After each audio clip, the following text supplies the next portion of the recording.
我凤金慈本就是凤阳国最尊贵的公主，因为一场宫变流落民间18年，终于回来了。太后赐凤氏京慈公主封号，入宫认亲，册封大典起。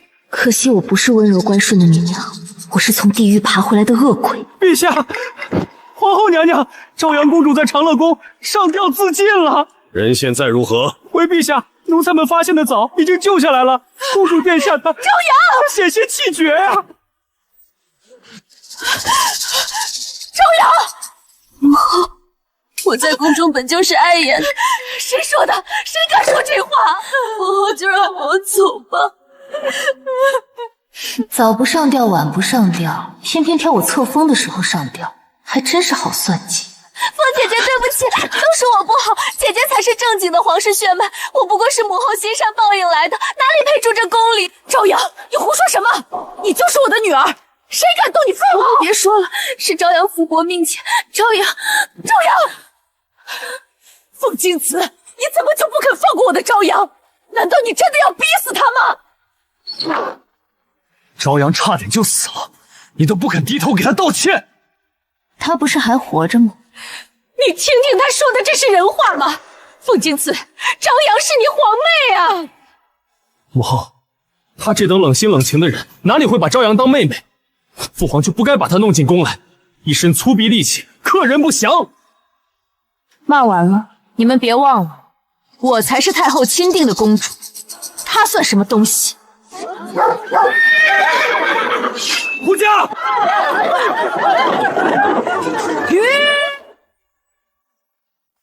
外面怎么回事？回太后，金马冲撞了车架，幸得这位姑娘出手相救。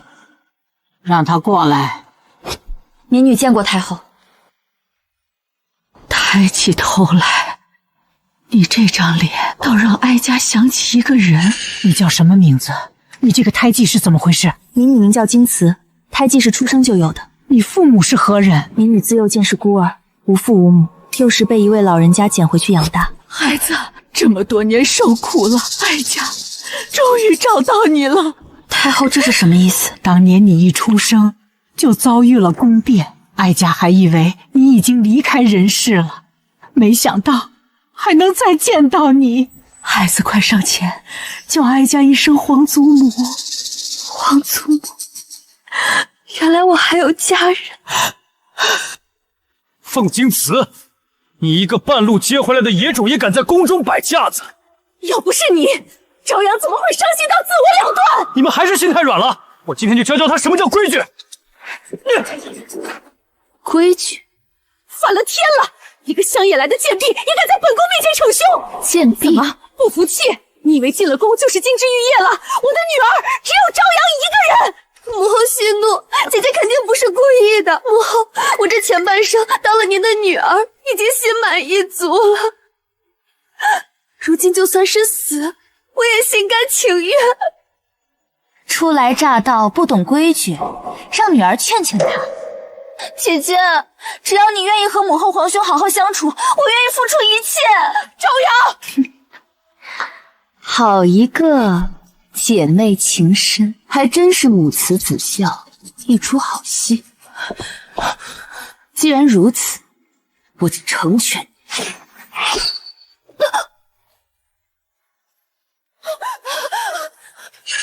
朝阳，你杀了他！你竟敢杀本宫的女儿！她不是你的女儿，她是暴龙。来人，把这个贱人拖出去杖毙！这是怎么回事？陛下，他杀了朝阳，当着臣妾的面，求陛下为朝阳做主。父皇，儿臣亲眼所见，这女人当众行凶。是你杀的？是。你好大的胆子！来人，给朕拿下！太后兵符在此，谁敢动？陛下，禁军围了长乐宫。太后居然把兵符给了你！不可能，太后怎么会把兵符给他？太后去行宫避暑，离开前怕我受委屈，果不其然，这就用上。父皇，我才是你的女儿，不过死了个养女，你着急什么？都退下！陛下，他杀朕说退下！你方才说我是贱婢，我记下了。今日诸位都看见了，我就一条规矩：人不犯我，我不犯人。陛下若想定罪，尽管来。不过下次来的不只是禁军。朝阳的孩子走的时候疼不疼？娘娘，您都3天没合眼了。合眼，一闭眼就是朝阳倒在我脚边的样子，一闭眼就是凤京爷那张脸。他是故意的，他专挑朝阳下手，就是要剜我的心。娘娘，那位不好对付，连陛下都不好对付，那就慢慢对付。把这东西掺进滋补汤里，送去长乐宫，告诉他是本宫赏的，让他务必喝完。娘娘，这是尸骨毒不会马上要他的命，只会让他一天比一天虚弱，到最后连床都下不来。等他病得只剩一口气了，本宫再亲自去送他下去，陪我的朝阳。朝阳，母后会替你报仇。凤姑娘，皇后娘娘命奴才送滋补汤来，说姑娘连日操劳，该补补身子。皇后娘娘有心了，放下吧。娘娘特意嘱咐，这汤得趁热喝，药性才足。那你替我谢谢娘娘。石骨藤配乌头，慢火熬足4个时辰。皇后娘娘倒是下了血本。楼主，属下去杀了他。杀什么？他在汤里下毒，谋害楼主，罪无可恕。我知道。无妨，这点伎俩还伤不了我。再不济，我也是师傅的关门弟子啊。听说了吗？那位这才进宫几天，直接杀了自己的妹妹。对，说杀就杀，眼睛都不眨一下。可不是，我还听说他是克星转世，谁沾谁死。皇后娘娘这几日都受脱相了。哎呀，太医进进出出的，嘘，小声点，长乐宫的耳朵多着呢。怕什么？他又不在。不过话说回来，这种煞星留在宫里，谁知道下一个轮到谁？娘娘连夜召臣入宫，所谓何事？哥哥，朝阳死了，我要他偿命。臣听说了，凤京祠来历不明，底细不清，偏偏太后护着，陛下也拿他没办法。单凭娘娘一人之力，恐怕动不了的。哥哥，柳家在朝中经营3代，门生故吏遍布6部，我不信联手还压不住一个来路不明的丫头。娘娘想怎么做？前朝那边，你替我联络人手，断了他在朝中所有可能的倚仗。他要立足，就得过我们向柳家的低头。臣明白了。柳国公今夜入宫了，密谈半个时辰，刚走。我就等着他们联手。从明天起，长乐宫闭门谢客，就说我病了，病得起不来床。谁来探视都回绝，让这宫里的眼睛都看着他柳王后的毒见效。殿下，东西都备好了，没人看见吗？殿下放心，这个点连值夜的工人都打瞌睡了。这对玉如意是父皇赐给母后的，后宫独一份，藏在她床底下，明日一搜，人赃并获。他不是喝吗？不是杀人不眨眼吗？我看他这回怎么喝。凤京祠，明天朝堂上见。有本启奏，无本退朝。儿臣有本，儿臣弹劾凤京书，偷窃宫中御赐之物，罪证确凿，请父皇明察。说清楚。母后的阳日白玉如意失窃，今臣在凤京祠床下搜出，人赃俱获，无可抵赖。凤京祠当真？东西是从我床下搜出来的。废话，宫人亲眼所见。谁搜的？什么时候搜的？搜的时候可有旁人在场？东西在你床下，这就是铁证。陛下，凤京祠入宫不过数日，连杀公主在前，盗窃御赐之物在后，若不加严惩，后宫法纪何在？臣附议，按律当打入天牢候审。臣附议。你还有什么话说？臣女无话可说。既然证据确凿，愿配合审查，全凭陛下处置。父皇他自己都认了，请父皇即刻下旨。传朕旨意，凤京祠盗窃御赐之物，即日起，关押长乐宫，禁足候斩，不得擅出。父皇，只是关押，什么时候轮得着你多嘴？楼主，殿外12名禁军轮守。比我预想的多。陛下是真怕我再杀一个皇子？你今日为何不辩解？我知道是他半夜不睡觉跑来我店门口，真当全天下人都跟他一样蠢。楼主打算怎么做？我要他的私账，贪墨军饷，勾结藩王，所有比偷玉如意更值钱的罪证，一件不落。传给风雨楼，3天之内，我要大皇子全部抵系。是，只是关押长乐宫太便宜他了。殿下的意思是，父皇不杀他，我来杀。今夜你带几个人去长乐宫，假意提审，到了里面没人看见，直接动手。殿下，他毕竟是陛下亲口关押的人，若闹出人命，就说他拒不反抗，失手打死，死都死了，谁会在意？舅舅那边自然会替我圆过去。去吧，做得干净些。风清朝，大皇子有令，听你连夜审问，识相的就老实跟我们走。审问需要在这么多人？少废话，动手！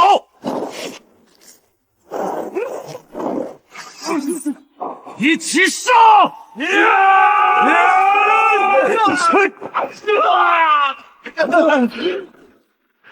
陛下，长乐宫那边出事了。说，大皇子派了10名府兵去长乐宫提审凤姑娘，结果10个人全被打趴了。他用了兵器？没有，就是空手。据说他出手极快，招招制敌，10个人连他一脚都没碰到。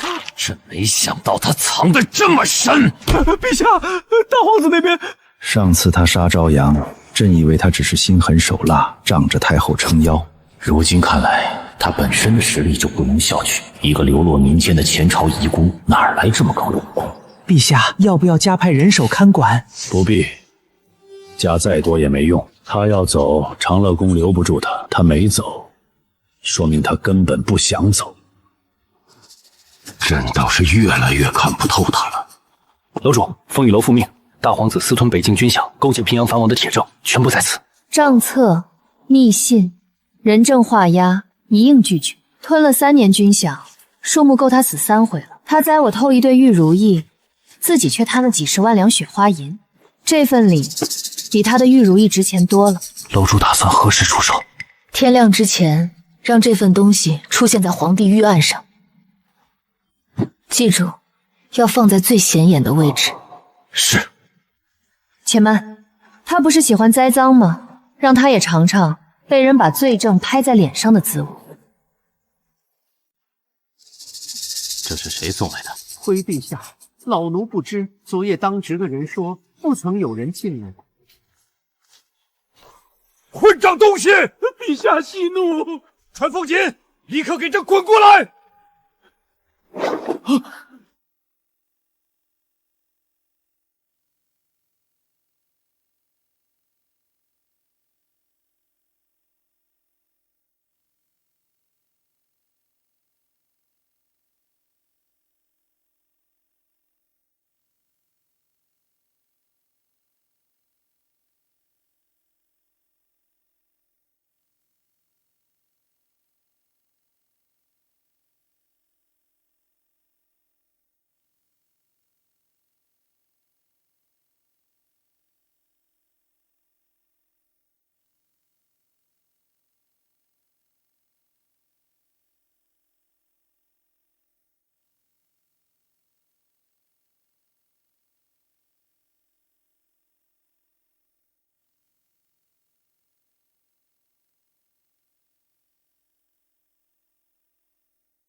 楼主，禁军又加了一批，出去一趟要过3道盘查，连送饭的工人都被搜身，这已经不是什么保护，是赤裸裸的软禁。我知道。更过分的是，皇后那边传了话，各宫不得与长乐宫来往，送菜的克扣分量，送炭的推3阻4，连洗衣房都不守咱们的义务了。他们是想把您活活困死在这座宫里。皇帝怕我，太后护我，皇后恨我，每个人都在盘算。风雨楼全员即日集结京城。楼主，全员集结。对，所有分道，所有暗卫，所有眼线，全部到位。楼主打算做什么？我只做下棋的人，他们想试探我，那我就让他们看看我到底有多少底牌。是。毒不死他，打不过他，就连和亲都不能送走他。本宫这张脸被他踩在地上碾了4年。他不是能耐吗？不是会医术吗？本宫倒要看看，大火烧起来的时候，他拿银针怎么灭火。娘娘，放火可是大罪，万一牵连到其他宫里，所以才要做得干净。长乐宫偏僻，四周都是空置的旧店，烧不到别处。你去找几个可靠的人，今晚就动手，记住别留痕迹。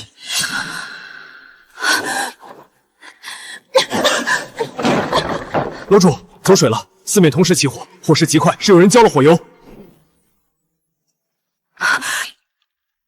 皇后的人应该是，放火的人已经跑了，火从4个方向同时烧起来，摆明了要封死所有出路。不用追人，先出去。楼主，咱们的东西全烧了。东西不重要，证据呢？毒药残渣的存档，属下都随身带着，没烧掉。那就好。皇后不就是觉得火一烧，什么痕迹都没了？可我偏不要她如愿。凤姑娘，你没事吧？太后那边已经惊动了，派老奴来接您去寿康宫暂住。不用，去告诉太后我没事。今晚我在御花园将就一夜，明天一早我有话跟陛下说。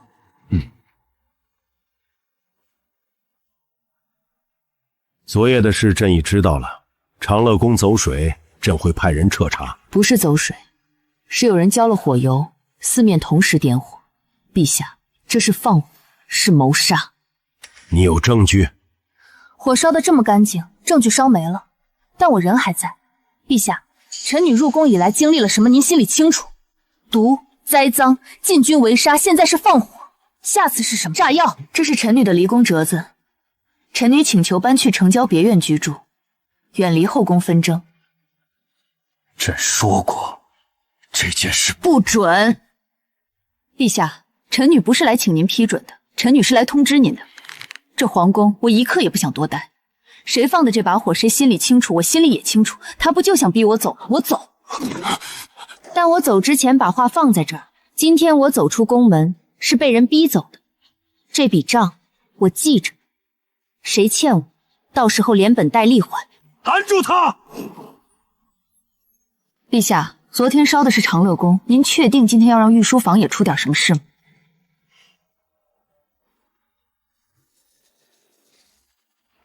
奉陛下口谕，凤京祠擅闯宫禁，抗旨不遵，夺羽林卫带回宫中候审，死活不论。羽林卫，皇城最精锐的兵马，陛下派你们来。是真看得起我，凤姑娘，本将军敬你是太后看中的人，不想动粗，请吧。我若说不呢？那就得罪了。列阵。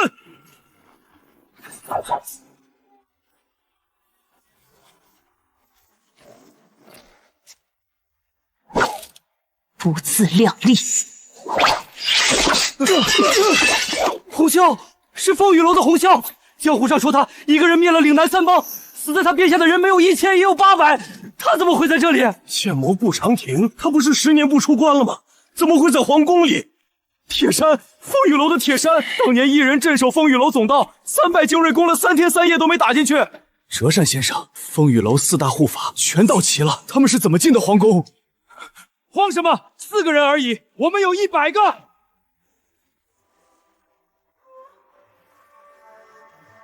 风雨令，那是风雨楼楼主的令牌，持此令者就是风雨楼那位从不露面的楼主。风雨楼暗卫统领莫欺，参见楼主。风雨楼折扇先生，参见楼主。风雨楼楼主竟然是他！老夫在朝为官40年，竟不知楼主亦在宫中。你刚才说死活不论。你的羽林卫有100个人，我的人比你多。你的刀比不过剑魔的剑，你的盔甲挡不住铁山的斧。你确定要继续？凤金痴行不更名，坐不改姓，风雨楼楼主就是。陛下若还想拦，尽管拦，但这宫门的门槛，我今天非迈过去不可。陛下，末将无能。风雨楼4大护法齐聚皇宫，暗卫人数远超羽林卫，末将不敢强行拦阻，怕引发更大的冲突。4大护法，暗卫上百，在朕的皇宫里来去自如，朕的羽林卫连1个人都拦不住。陛下，他不是一个人，他是风雨楼的楼主啊！风雨楼，天下第一情报暗杀组织，沿线遍布13州，4大护法个个是江湖顶尖高手。朕查了这么久，结果就在朕的眼皮底下，朕却拿他毫无办法。传朕口谕，各宫严禁私下接触凤京祠。末将领旨。楼主，宫里送来的中秋宫宴明晚举行，满朝文武、皇室宗亲都在受邀之列。大皇子那边准备的怎么样了？50名死士也混入宫宴杂役，2队禁军换了轮值，动手信号是第3轮敬酒时摔杯为号。太子的眼线也混在其中，坐山观虎斗。他倒是会挑时候，中秋月圆人最齐，凤家的人都到齐了，正好一起算账。楼主打算何时动手？不急，宫宴之上，等他们把戏演完。不过在此之前，当年宫变的内情查得怎么样了？有些进展，但不多。当年经手此事的人要么死了，要么失踪，留下的卷宗也被销毁得七七八八。不过属下查到一条新线索，据说当年先帝与凤元反目之前，朝中曾流传过一份天象占卜卷宗，说营墨守心，地形暗淡，当有兵祸。这份卷宗的源头来自青天剑。青天剑，那时候的青天剑归谁管？回国师玄中。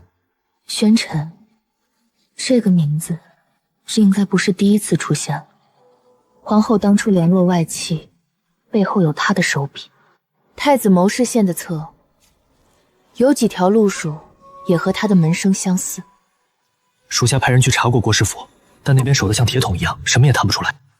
不急，先解决凤家的事，玄尘的账慢慢查。他能在暗处躲18年，不是一朝一夕能挖出来。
你不是不来吗？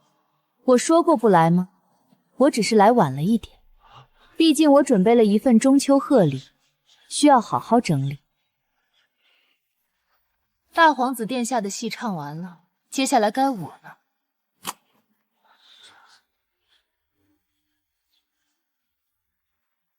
18年前，钦天监呈了一份天象占卜给国师玄尘，荧墨守心，地星暗淡，紫薇旁落，当有兵祸，若不先发制人，必遭反噬。这份占卜是玄尘写的，截给当时的靖王凤环看的。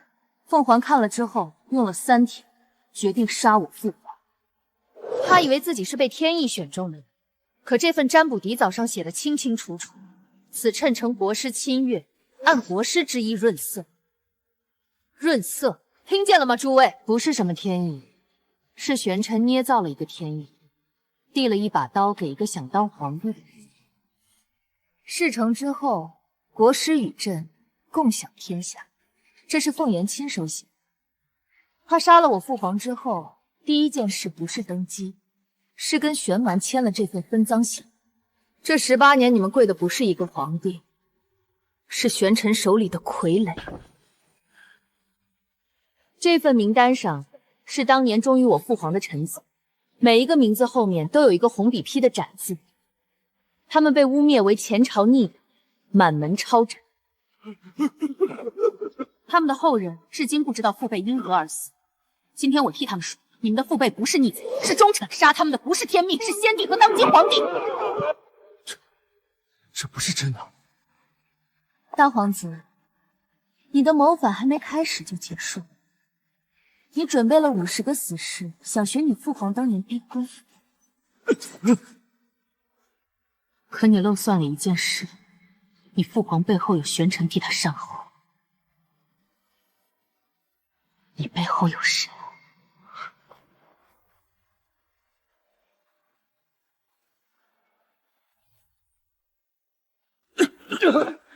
这是你收买的禁闭队长，这是你的死士头领，这是替你联络外戚的中间人。你的全部计划都在我手里。凤元，我问你3件事。第一件，18年前你杀兄篡位，认不认？认。第二件，你勾结玄尘，篡改史书，污蔑前朝通敌谋逆，屠杀忠良，认不认？认。第3件，你明知我的身世，却对外谎称我是你的私生女，利用我的血脉牵制朝堂，认不认？认。这是先帝赐给我母亲的龙凤佩，我是前朝先帝唯一嫡女凤京子。凤元，你杀我父皇，污我母后，屠我忠良，骗我18年，你欠我凤家的，今晚该还了。这是我听了你的退位诏书，你签了它，你欠凤家的命债，用皇位来抵。朕这一辈子最怕的就是这一天，可当这一天真的来了，朕反倒松了一口气。朕凤元弑兄篡位，残害玄尘，罪无可赦。您下罪己诏，昭告天下，退位让贤。臣位于先帝嫡女凤京石，竹青，这是朕最后一道旨意。接旨！吾皇万岁万岁万万岁！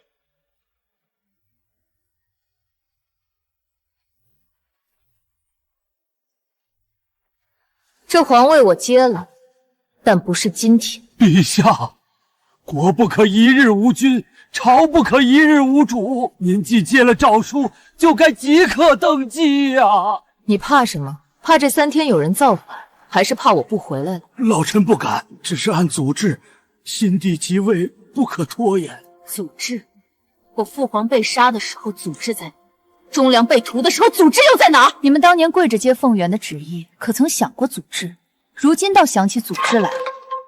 我去太庙守灵3日，这3天朝政暂由二皇子凤瑜代管，风雨楼从旁监察。谁在这3天里搞小动作，风雨楼的暗卫会比我更清楚。大皇子凤锦押回天牢，没有我的旨意，任何人不得探视。柳皇后终生禁足冷宫，退朝。你跪了1天1夜了，膝盖不疼吗？比这更疼的事儿我都经历过。小时候在无忧谷练功，师傅让我扎马步，一扎就是4个时辰。你师傅是个狠心的人。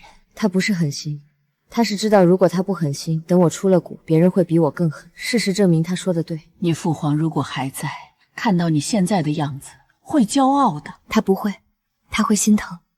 我小时候听师傅说，父皇是个很温柔的人，他连一只受伤的鸟都要亲手包扎。怎么会舍得看自己的女儿变成现在这个样子？那你恨吗？恨哀家当年没有阻止这一切？以前恨过，后来想明白了，您当时也做不了什么。玄身在暗，凤颜在明，您一个太后，手里没有兵权，没有实权，能把我接回来已经不容易了。从今日起，改年号为昭雪。我不跪天地，不拜虚神。我父母蒙冤18年，天地没为他们做过主，今日我只跪他们。第一道旨意，彻查18年前宫变涉案人员，柳家首当其冲。第3道旨意，风雨楼改为皇家密探，监察百官，直接对朕负责。谁有异议？陛下，风雨楼乃江湖组织，怎么不能？刑部查不出的案，风雨龙3天查清；户部追不回的赃，风雨龙1夜追回。你们要是不想让风雨楼监察，就自己把活干好；干不好，就别怪朕换人干。退朝。柳氏接旨，奉天承运皇帝诏曰：柳氏身为皇后，勾结外戚，构陷忠良，其兄柳国公已下狱候审，终生禁足冷宫，不得探视。他当皇帝了，一个来路不明的野种坐在那把椅子上，你们就跪下了？你们还有没有骨气？柳氏，请注意言辞。注意什么言辞？我的朝阳被他杀了，我的锦儿在天牢里不知道是死是活，柳家全完了，我还有什么好怕的？你回去告诉他，我这辈子最后悔的事就是没在他入宫第1天晚上亲手掐死他。当时就该多放一把火，把整个长乐宫烧成灰。父皇，是父皇来了吗？父皇救我！吃饭。我要见父皇，你去告诉父皇，我是他儿子，他不能把我扔在这里不管。先帝在寝宫静养，谁也不见。至于你，陛下的旨意让你每日抄写先帝罪己寿，抄满1000遍再议罪。1000遍？他疯了吗？那罪己诏有3000多字，那就抄300万字，慢慢抄，反正你也没别的事儿做。封地全部交出，兵权一枚不留，自请外放边疆。你这是散尽家财求流放啊？不是流放，是自保。你怕我杀你？你不杀我，你要杀我早杀了。我活到现在是因为从头到尾没对你动过手，但我留在京城就会有人想利用我。我是凤元的儿子，这个身份本身就是一面旗帜。我不走，迟早会有人扛着我造反，到那时候你不杀也得杀，所以我走。你倒是想得明白。还有一件事，我走之前想问一句，你打算怎么处置我父皇？你觉得我应该怎么处置？我不知道，他是我父亲，我恨不起来，但他做了那些事，我也替他辩解不了。我只是想说，他现在已经没什么威胁了，所以他可以活着。我从来没想过杀他，我只要他活着看着这一切。你比我想的要仁慈。你不必试探，你无论你留在京城还是北境，都凭你心意。你是风雨楼的人，我认得你。那天在公道上，你跪在他面前叫他楼主，你是来杀我的。楼主让我问你一句话，当年宫变那晚是谁开的宫门？我不知道你在说什么。宫变的事都是先帝做的，跟我无关，跟柳家无关。你妹妹当年给楼主下毒，你妹夫栽赃楼主偷玉如意，你外甥派府兵围杀楼主，你本人在朝堂上弹劾楼主不下5次，你跟楼主说柳家跟宫变无关，你自己信吗？我要是说了，能保我家人不死吗？若你配合，家眷流放边疆，他们还能留条命；若你不配合，后果自负。是当时的禁军副统领，他收了过世的金子，半夜开了北国门。郭氏给了他多少金子？500两。一条人命500两，但人已经死了，宫变之后就被灭口了。郭氏从来不自己动手。柳国交代了，当年开宫门的是禁军副统领，收玄臣500两黄金，人已被灭口，死无对证。另外，柳国公供出7名参与构陷先帝的官员，吏部2人，兵部3人，礼部2人。全部拿下，抄家查账，不用再审，直接按律处置。主犯斩立决，家眷留下。是。还有一件事，之前关进去的那几个官员，一夜之间都在狱中暴毙。玄尘灭口的速度比我们查案的速度还快，他在朝中埋的暗桩不止这几个，真正的核心还没有浮出来。楼主打算怎么办？让刑部把柳国公供出的7个人全部抓了，大张旗鼓的审。这是做给玄尘看的，让他以为我们在按名单抓人，让他放松警惕。你同时暗中去查这7个人的交集，他们都有一个共同点，当年都在同一年升了官。属下明白，明修栈报，暗度陈仓。我要查的是谁提拔了他们。记住，别碰国师府，现在还不到跟玄城正面交动的时候。臣有本启奏。国师终于上朝了，朕登基这么久，还以为国师在家养老呢。陛下登基以来雷厉风行，朝纲肃清，臣不敢打扰。今日上朝是想为陛下贺，柳家倒台，涉案官员伏法，凤阳国焕然一新，此乃天下幸事。国师的消息很灵通吗？在家养老，知道的比上朝的人还多。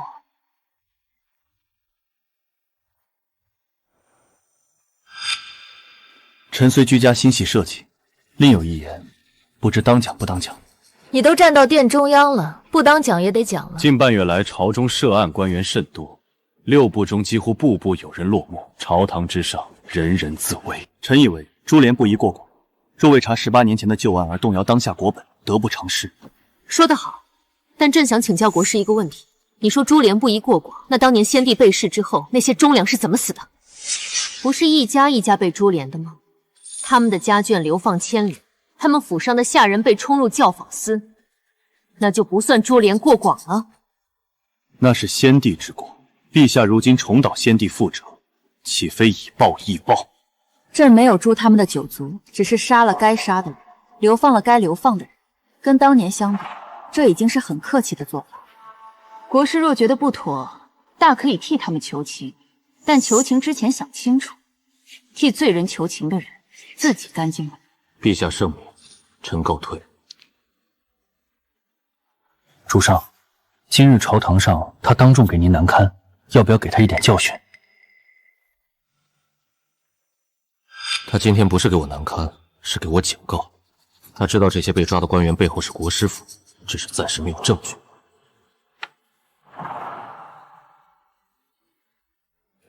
他想让我着急，让我出招，让我在慌乱中露出破绽。这一招很聪明，那我们就不动。不是不动，是动他看不见的地方。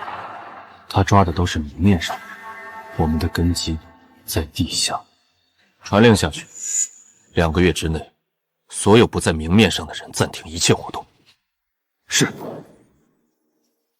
朝阳乖，母后在这儿，不怕不怕，那个坏女人不会来了，母后护着你，谁也欺负不了你。你的发髻散了，母后帮你重新梳。今天是你册封的日子，要打扮得漂漂亮亮的，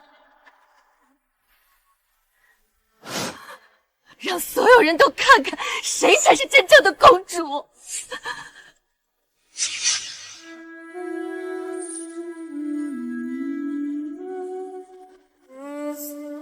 都飞走了，朝阳也飞走了，锦儿也飞走了，母后一个人在这里，好冷啊！你来干什么？来看我有多惨？满意了？你母后在冷宫疯了。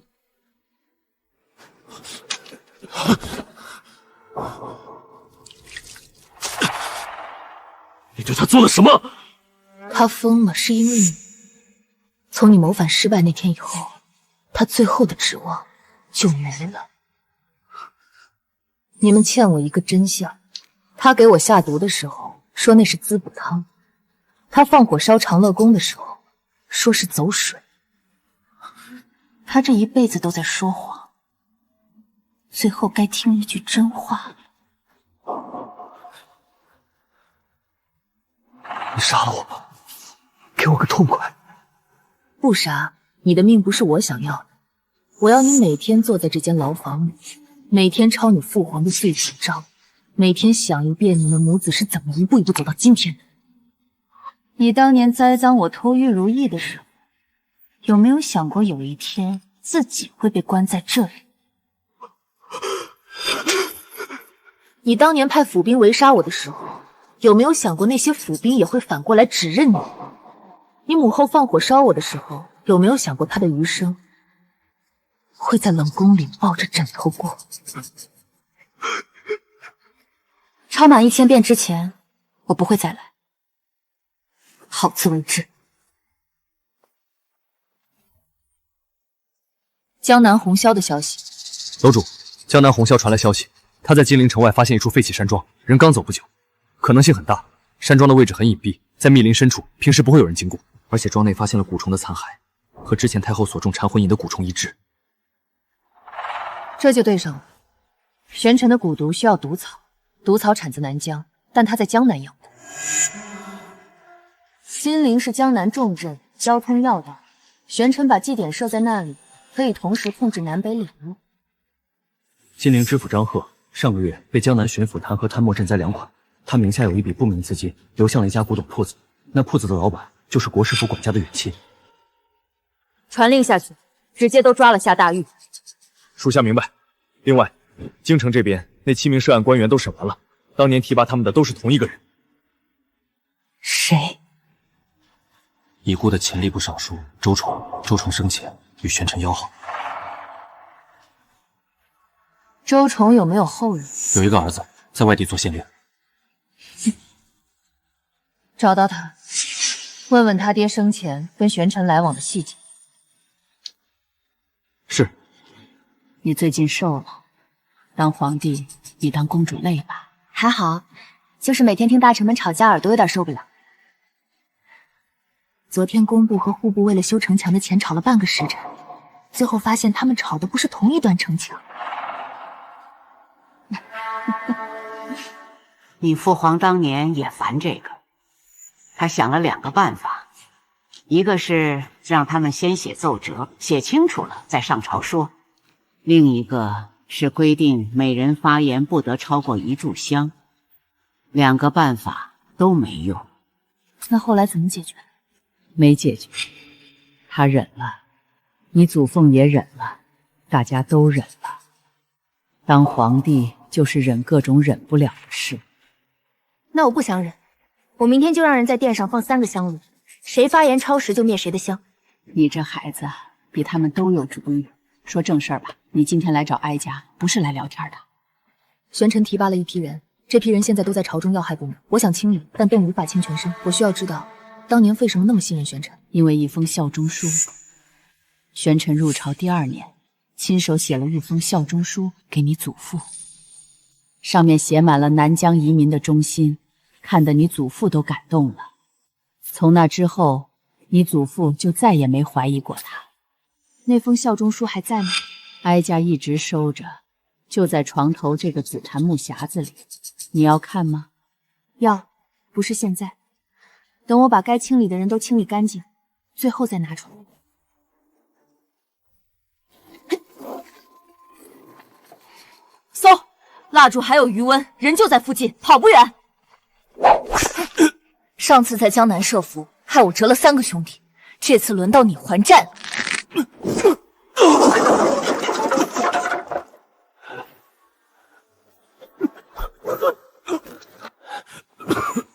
国师说了，风雨楼的人见一个杀一个，你今天是自投罗网。就凭你这几个歪瓜来枣，我见过你，你是金陵知府的师爷，姓宋。上个月知府宴请江南商会，你在旁边记过账。一个师爷，怎么变成国师的人？你不必问，落在你手里，要杀就杀。不杀你，你是屋顶证人，杀不得。你刚才说国师说了，国师亲口跟你说的，什么时候，在哪，说了什么？你不说，我有的是办法让你开口。没事儿，你有的是时间慢慢说。风雨楼的审讯手段，你很快就会了解。带走。洪萧传来消息，金陵知府张贺及其师爷宋某被拿下。宋师爷是玄尘的人，已招供。另外，他说出了金陵的据点是玄尘的古院。古院。玄尘在江南养蛊虫，然后通过金陵运往各地。他的蛊毒网络不止京城和江南，应该遍布全国。金陵知府只是开门狗，真正的运输渠道是谁在管？宋师爷说，他只负责金陵这一站，上一站的联络人是谁，下一站是谁，他从不过问。把运输渠道挖出来。每批货都是由一个戴鬼面的黑袍人亲自押运，从不露脸。金陵这一站断了，他整个江南的运输线就断了1/3。他要么派人补上，要么放弃江南。告诉洪萧，让他留在金陵继续蹲守，盯住所有进出的货物。玄尘迟早要派人来清理残局，到时候抓活的。是，周崇的儿子已经找到了。他交代了一件事，他爹生前有一本密账，藏在周家老宅的书房暗格里。密账现在在哪儿？周崇死后，周家老宅被变卖，买家是当年国师府的一个管事。国师府管事？属下查过那个管事，他去年病逝了，宅子空着。一个管事买得起钱吏部尚书的宅子，有意思。明天晚上让人去周家老宅把暗格破开，小心行事，别惊动国师府的人。是。这是玄尘的行贿账本，送了多少银子，收了什么人，每一笔都记着。周崇给自己留了一份底。有人来了，分头撤，把箱子带回风雨楼，走暗道。是。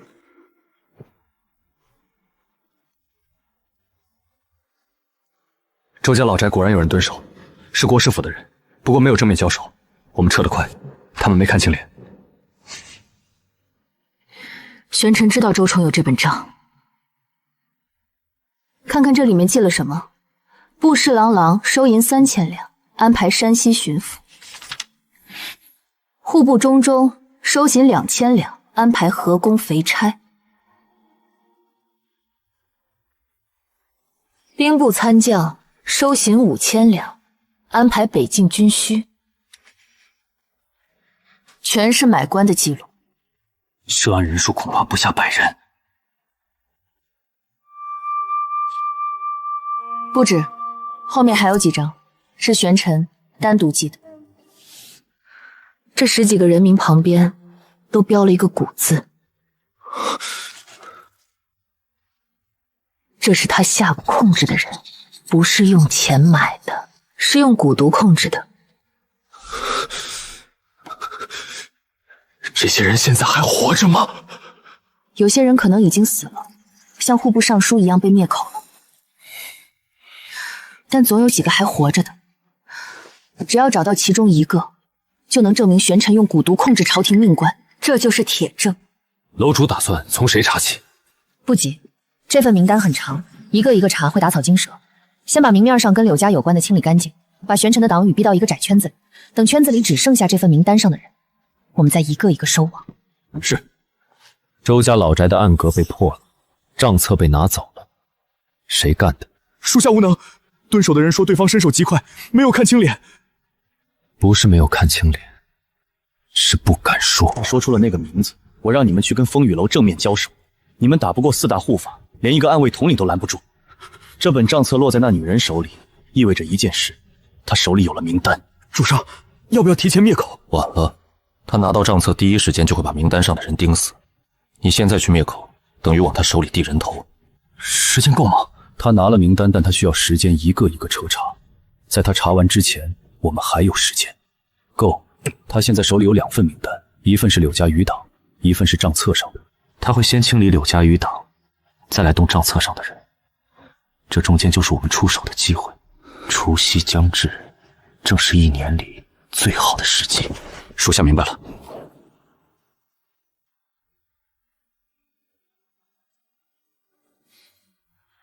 陛下，柳家案已全部审结，主犯柳国公斩立决，家眷流放岭南。涉案7名官员供认不讳，以按律处置。柳氏一门在朝中的党羽共查实32人，已全部革职查办。柳家3代经营也不过32个，至于那些墙头草就不要追了，翻不起什么浪。陛下，臣有一事进言。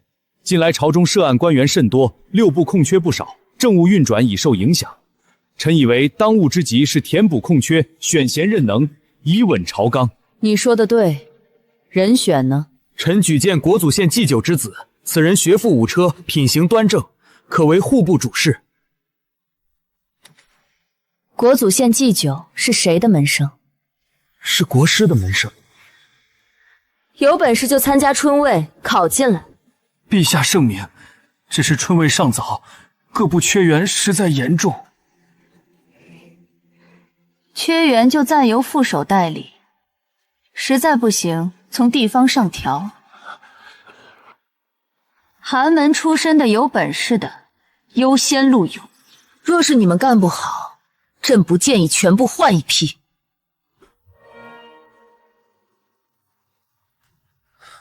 楼主，今天朝堂上那个推荐国祖县祭脚之子的吏部官员，属下查过了，他跟国师府没有直接往来，但他夫人是国师府管家的远亲，算算又是隔了2层。玄尘的人都有一个共同点，跟他本人隔了至少2层关系。查起来麻烦，但也不是查不到。吏部这个先不动，盯着就行。名单上的人有什么动静？暂时没有，该上朝的上朝，该办事的办事，一切正常。不过有一个人，太医院的副院正，最近请了病假。属下查了一下，他在账册上的标记是蛊。旧疾复发，是被蛊毒反噬了吧？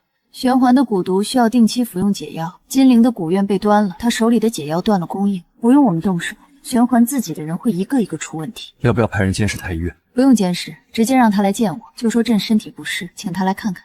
楼主真的身体不适？当然不是，他来了。如果能解，他就是我们手上第一个愿意反水的证人。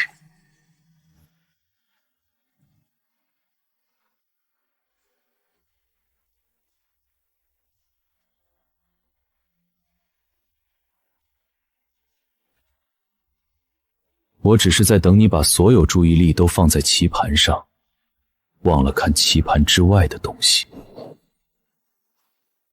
这是玄尘入朝第2年写给你祖父的效忠书，哀家藏了30年。当年你祖父就是因为这封信，再也没有怀疑过他。臣南疆遗民，犹不杀之恩，愿世代效忠，永为凤阳臣子。若有二心，天地不容，人神共戮。你祖父看完这封信，感动的当天就赐了他国师府。玄尘用了30年，让所有人忘了他是个南疆人。他不怕输，因为他从一开始就没想赢。他只是想让凤阳国给他全族陪葬。皇祖母，这封信我收下了。你打算怎么办？他有耐心，我也有，总得慢慢来。你的脉象很有意思，不是病，是一种慢性蛊毒。你已经断了几天了？7天。陛下，臣什么都不知道。不知道？周崇账册上你的名字旁边批了一个蛊字。臣无意中得罪了国师府的人，后来就被下了毒。你想不想解毒？不可能，这个毒无解。你忘了，朕是无忧谷谷主的关门弟子，你体内的蛊毒我能解。臣愿意。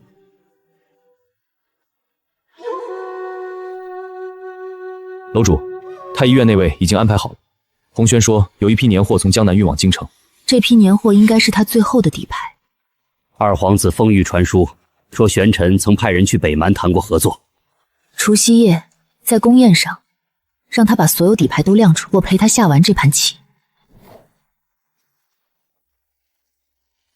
洪潇伤还没好全，本该让你多歇几日。楼主尽管吩咐。玄尘在江南的古域虽然被端了，但他经营多年，不可能只有金陵一个祭典。属下领命。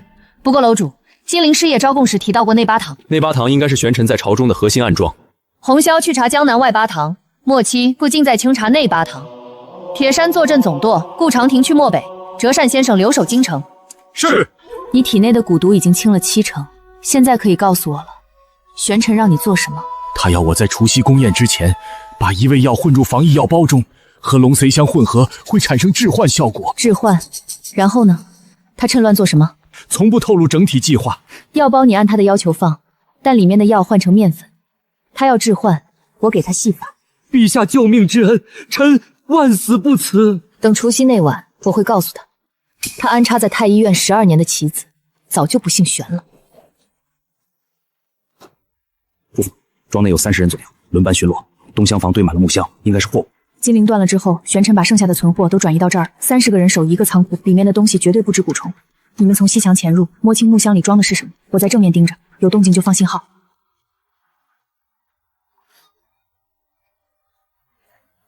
有埋伏，撤！火药，快撤！他们要炸庄！江南分舵折了4个兄弟，红霄轻伤。查到的庄子是火药库，不是蛊虫库。玄尘的人引爆了火药，想同归于尽。他早就知道红霄在查，金陵是故意暴露的，火药库也是故意留的。他不是在藏，是在溜我们，让我们以为在抄他的底，其实是他在消耗我们的人手。楼主，要不要让红霄撤回来？不能撤，玄尘就是想让我们撤。他越是想把我们赶出江南，说明江南越重要。告诉红霄，不查据点了，改查运输线。火药、蛊虫、毒草这些东西不可能凭空出现。查码头的船运记录，查城门的通关文说，查哪家商后再运违禁品。他要消耗我们的人手，我们就换一种他消耗不了的方式。属下明白。还有一件事，顾长廷从漠北传回消息，北蛮大汗的营帐里有一个带银色鬼面的中原人进出过3次，时间都在3个月前。3个月前，那是我登基前后，玄尘在给我布局的时候，同时在给北蛮递刀。他是真的要3线齐发，北蛮、蜀中火药、江南蛊虫。告诉顾长廷，继续盯，查清楚那个鬼面人跟北蛮谈了什么条件。楼主，顾长廷传回消息，北蛮大汗已经集结了3万铁骑，驻扎在边境30里外，按兵不动，似乎在等什么信号。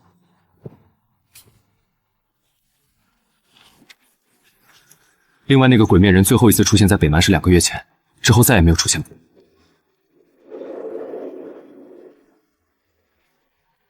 2个月前，那刚好是红修在金陵端掉古院的时间。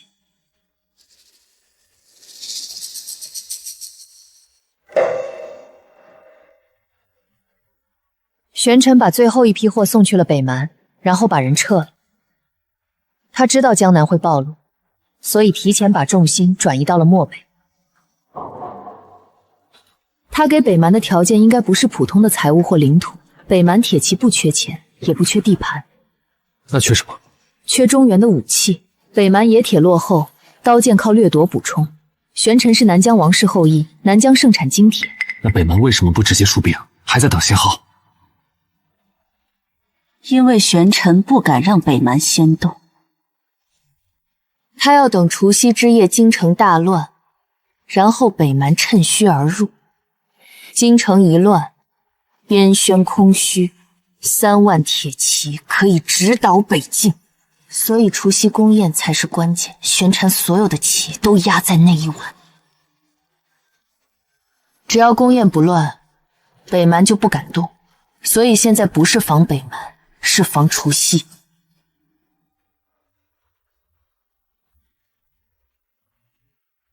主上，江南火药库虽然引爆了，但火药只烧了7成，还有3成被风雨楼的人抢了出来。金陵那条线彻底暴露，江南分舵的人马损失过半。让他赢，这些局都是3年前就开始布的，早就预料过今天。属下不明白。当他坐在龙椅上，看着满殿群臣陷入癫狂的时候，他就会发现，他身边没有人可以信任。到那时，这万里江山便如同砧板上的鱼肉。4大护法不在，风雨楼分身乏术，他再强也是孤家寡人。那时候才是真正的收网。皇祖母，我今天来是想问您一件事。您当年知道玄尘是南疆世子吗？不知道。你祖父从来没跟我说过玄尘的来历，他只是说这个人可用可信。直到你父皇被杀，我才开始查到南疆的时候，南疆已经什么都没有了，整座王城被烧成白地，连一块完整的墓碑都找不到。我没有证据，只有猜测。所以我祖父到死都不知道，他身边最信任的国师是他亲手灭掉的南疆王族唯一的幸存者。他不知道，但玄尘知道。他知道你祖父不知道，所以他才敢在那封效忠书上写南疆移民4个字。什么不同？你不会感化玄宗，你会给他立碑。你祖父给的是仁慈，你给的是尊重。仁慈可以被利用，尊重不会。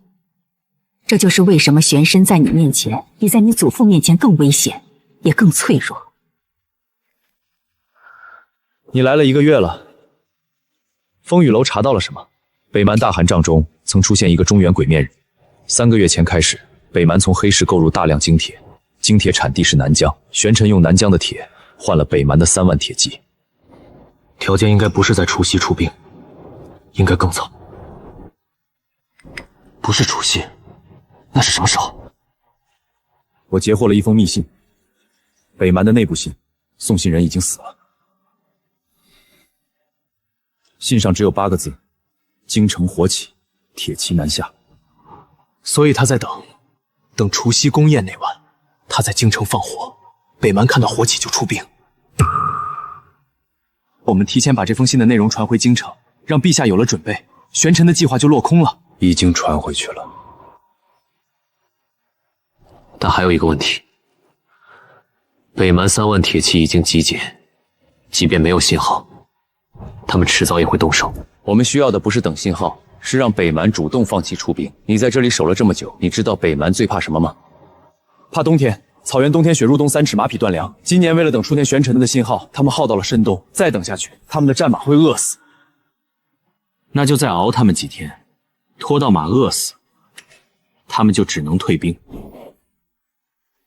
北蛮3万铁骑驻扎边境，距北境关不到30里。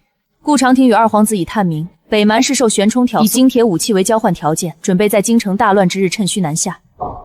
朝堂之上，朕想问诸位一句，你们觉得该如何应对？陛下，北蛮铁骑天下闻名，3万铁骑非我北境3万守军可挡。老臣以为当遣使议和，以和为贵。议和？议和就是割地赔款。北蛮要的是中原的粮仓和铁矿，你打算割哪块地？你的老家，还是他家的老家？陛下，末将愿领兵增援北境。说得对，北蛮最大的敌人不是我们，是冬天。他们已经耗了1个月，再耗半个月，战马就会饿死。那时候别说3万铁骑，就是10万铁骑也跑不起来。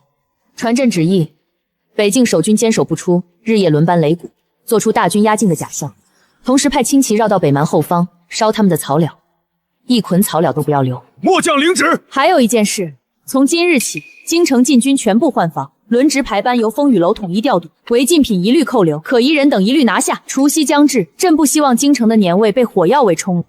陛下，蜀中的火药供应链已经全部切断。不过属下查到一件有意思的事儿，蜀中火药作坊的老板并不是玄尘的人，他只是一个生意人，谁出钱他就卖货。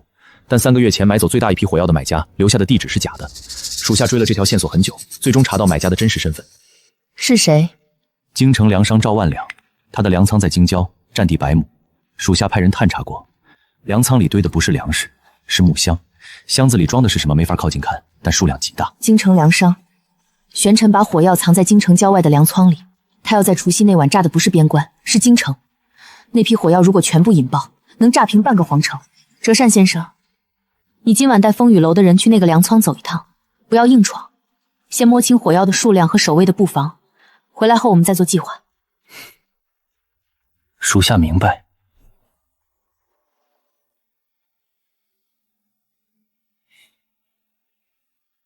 守卫16人，4班轮换。粮仓有8个库房，其中6个亮着灯，有灯光就意味着有人在看守，足够把整个京城炸上天。你们在这儿等着，我进去看看。先生，您一个人太危险，我进出皇宫都是一个人，一个粮仓算不了什么。你们在外面守着，我若不发信号，就是安全的。若发了红色信号，立刻撤回风雨楼，通知楼主。烟花铺真是好伪装，蜀中烟花确实有名，谁会想到烟花铺里装的是炸药？先生，有埋伏，不是16个守卫，是60个，他们藏在粮仓地下。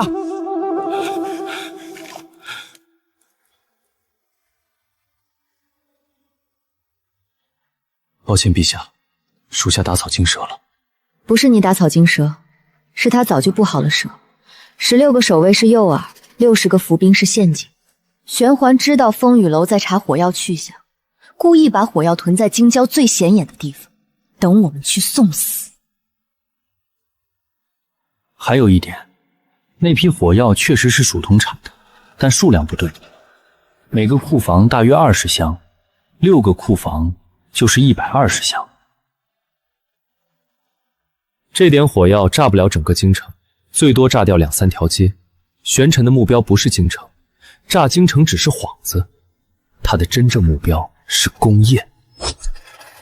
你把120箱火药放在京郊，让我以为你想炸京城。除夕宫宴，满殿文武齐聚，一颗火星子就能夹死所有人。属下这就去查皇宫的进货记录，看最近有没有可疑物品。不用查了，他要运火药进宫，只有一条路，国师府。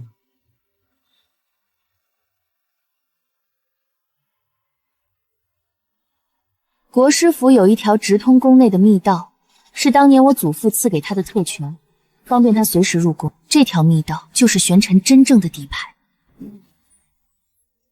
陛下，除夕将至，按惯例当由臣为国运祈福。臣已于国师府设下祭坛，除夕之夜为丰阳国占卜来年吉凶。届时宫宴之上，臣会呈上占卜结果，为陛下贺喜。国师有心了，不过今年的惯例改一改，宫宴设在金銮殿，占卜也在这里做。国师带着卜卦器具来，当着满朝文武的面卜。国运占卜本来就是做给天下人看的，何必藏在国师府里？陛下所言极是，只是卦象需在清静之地演算，金銮殿人多眼杂，恐有干扰。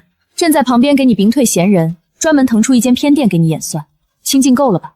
还是国师觉得整个皇宫都不如国师府清静？臣不敢。就依陛下所言，宫宴当日在偏殿演算，再将卦象呈于正殿。那就这么定了。还有一件事，朕听闻京郊粮仓近日不太平，有歹人囤积火药，意图不轨。国师掌管青天炼，也负责京城治安督察，此事你可知情？臣有所耳闻，不过据臣所知，那批火药已被风雨楼查获，并未造成危害。是被查获了，是被转移了。粮仓里120箱火药只是幌子，真正的火药数远不止这些。国师掌管京城治安，应该很清楚才对。陛下若对京城治安有疑虑，臣愿全力配合风雨楼调查。朕等的就是你这句话。主上，他把占卜改在了宫里，我们的计划要不要调整？不用，他以为把占卜放在宫里就能控制局面，但宫里也有我的密道，也有我的人。他改了我的1个步骤，我就改他10个步骤，让他觉得他在掌控全局。其实他只是在我的棋盘上换了颗棋子。那密道里的东西已经在宫里。不，我换了一样东西，比火药更安静，更致命。到除夕那晚他会发现，等他发现的时候，宫里所有的人都已经吸入了3个时辰的毒烟，不会有爆炸，不会有火光，满殿文武会安安静静的倒下，像睡着了一样。他会站在死人堆里，看着他迎来的江山变成一座空城。这才是我想给他的结局。除夕宫宴设在金銮殿，你把占卜也挪到了宫里。玄尘答应了。答应了，答应得太痛快，反而让我不安。他在国师府有密道能通宫里。他当年让你父皇和凤岩兄弟相残，用的就不是刀剑，是挑拨。他喜欢看着别人替他流血。比如呢？比如让满殿文武在你面前发疯，让你不得不杀他们。比如让二皇子在北境遭遇不测，比如让太后在宫宴上毒发。我在乎的人不多。师父在山谷里，他动不了。莫七和4大护法跟了我多年，他动不了。您，他动过1次，没成功。还有一个人，谁？你自己。他真正想摧毁的不是你身边的人，是你。你是来结束仇恨的，不是来延续仇恨的。手上有火把的跟我进去，其余人在外面守着。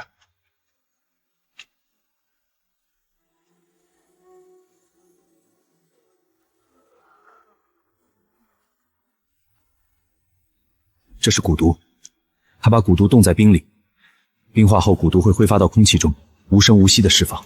统领，这些箱子有多少？大约50箱，分布在密道3个地窖里。速去禀报楼主，这些箱子原地封存，一箱都不许动。冰块蛊毒，这种手法和当年太后所缠魂饮的毒理一样，低温封存，常温挥发。玄尘准备了50箱，说明他的目标不只是金轮殿，而是整个皇宫。属下已封死密道3个地窖入口，但不确定是否所有的箱子都被找到了。密道很复杂，可能有遗漏。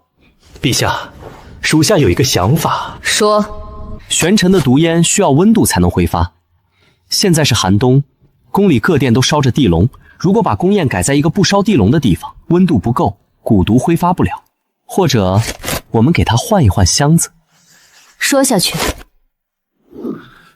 把冰块换成干冰，干冰不会融化，只会升华成白雾。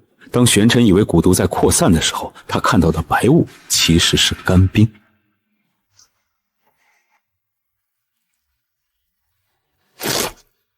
等他发现的时候，我们已经把真正的蛊毒全部清理干净了。好，这件事你亲自去办，务必在除夕之前全部换完。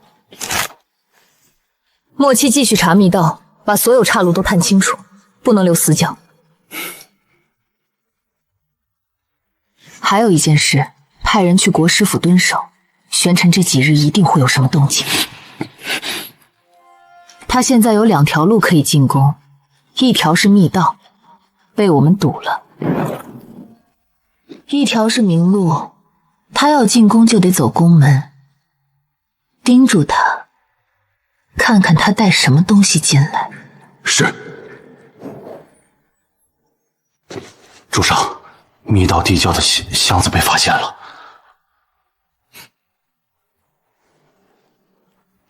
我知道。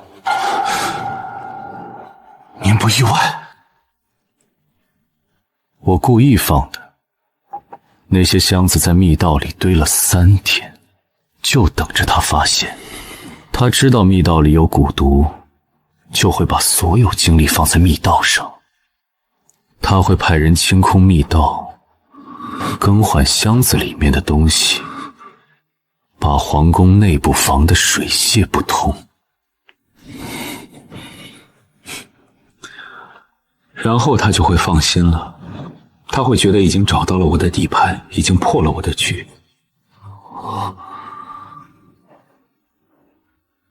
所以密道里的东西不是真正的底牌，那是30年前的老配方，失效的蛊毒连一只老鼠都毒不死。我让他找了3天，就是为了让他在除夕那晚彻底放松警惕。我真正的底牌，他还没摸到。走吧，该进宫了。今年的除夕宫宴，我准备了整整30年。这1个月来，我们端了金陵的蛊虫战，烧了蜀中的火药炼，找到了京郊的火药库，堵了密道的蛊毒箱。每一步都按照玄尘的计划走，他设局，我们破局。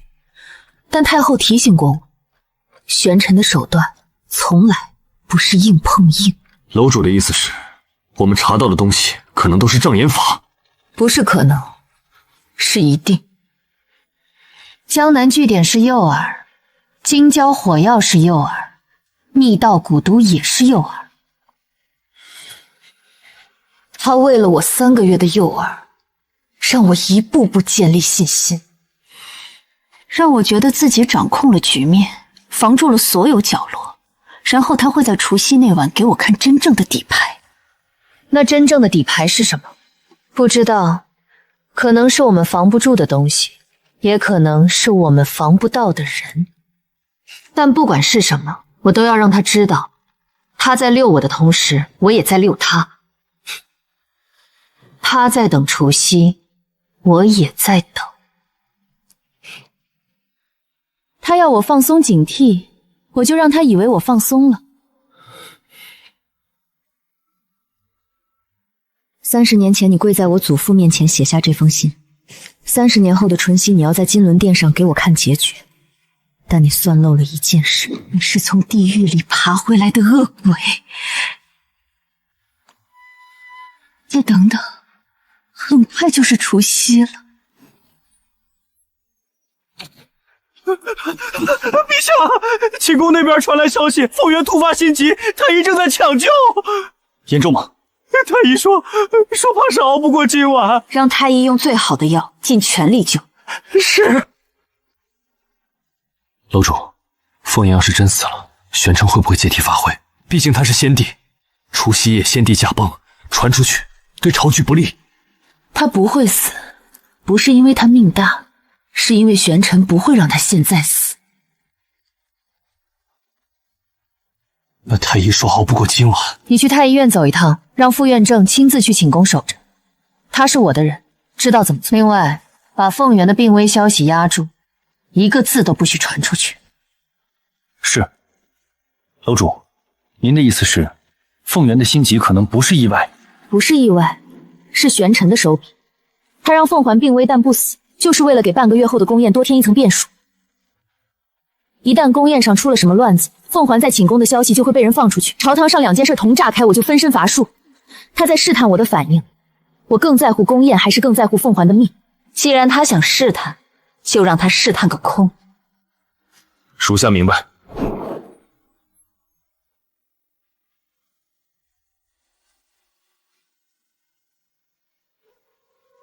什么时候到的？刚到，看你在看折子，没舍得叫你。你瘦了，比上次见面瘦了1圈。有御膳房300个厨子吃不瘦，那就是没好好吃。为师带了桂花糕，无忧谷的桂花，今年最后一茬。师傅，你下山不是为了送桂花糕吧？为师查到了玄尘的身世，他原姓慕容，是南疆王族唯一存活的世子。30年前南疆灭国，他被族人藏在死人堆里活了下来。后来改头换面，以术士身份混入凤阳朝廷，一路爬到国师之位。南疆世子，难怪他要整个凤阳国陪葬。他恨的不只是我祖父，是凤阳这个国号。对，所以他才要挑拨你父皇和凤元兄弟相残，凤家人自己杀自己，比外人动手更让他痛快。为师还查到南疆当年被灭的完整记录。南疆王主动撕毁盟约，勾结西域，在边境劫掠凤阳商队长达3年。你祖父多次遣使交涉无效后才发兵，但你祖父确实在破城后下令屠城，所以我祖父手上沾了无辜人的血。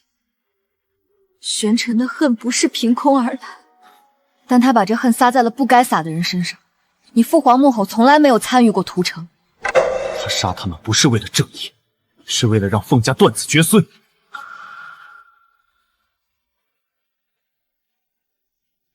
楼主，云师傅安顿好了。属下从未见过云师傅这样的。进了院子第一件事不是歇脚，是把带来的药材一箱一箱往书房搬，说您气色不好，要给您熬药膳。他在无忧谷就是这样。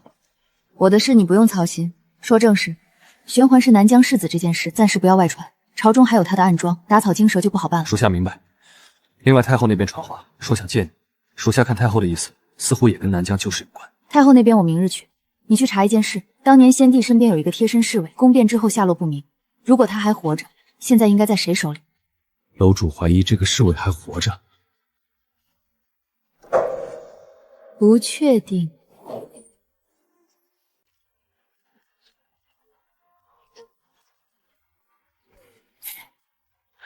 你多久没出宫逛过了？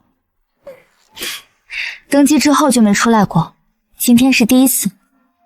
前面有家馄饨摊，为师年轻时每次进驻都要吃一碗。对了，你小时候最爱吃糖葫芦，每次出谷都缠着我买。那是因为你每次都说吃糖对牙不好，越不让吃越想吃。今天为师不是大夫，是你师傅。师傅给徒弟买糖葫芦，天经地义。还是那个味道，你从哪儿找的？无忧谷门口那家早就关门了，这家是为师在京城找了3天才找到的，手艺差不多。不是找糖葫芦铺，是找能让你笑一下的东西。你入宫以来笑了几次？为师才不会超过5次。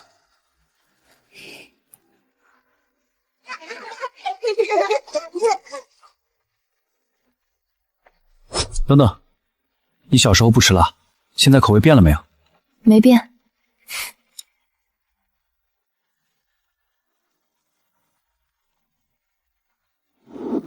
你父皇当年遇害之前，曾派人给无忧谷送过一封信，信上说朝中有异，有人在挑拨他与凤元的关系。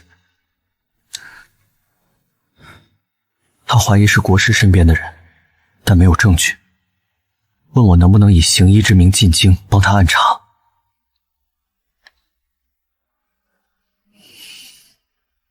信在你身上吗？我今晚回去看，现在不想看，不想让这封信毁了这碗馄饨。好，那就不看，吃馄饨。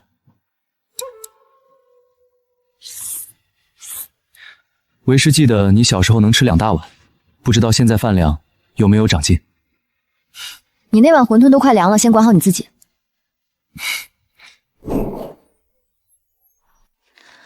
父皇说他在朝中发现了3件事：钦天监的天象占卜被人动过手脚，禁军中有将领被收买，国师府后花园经常有不明身份的人进出。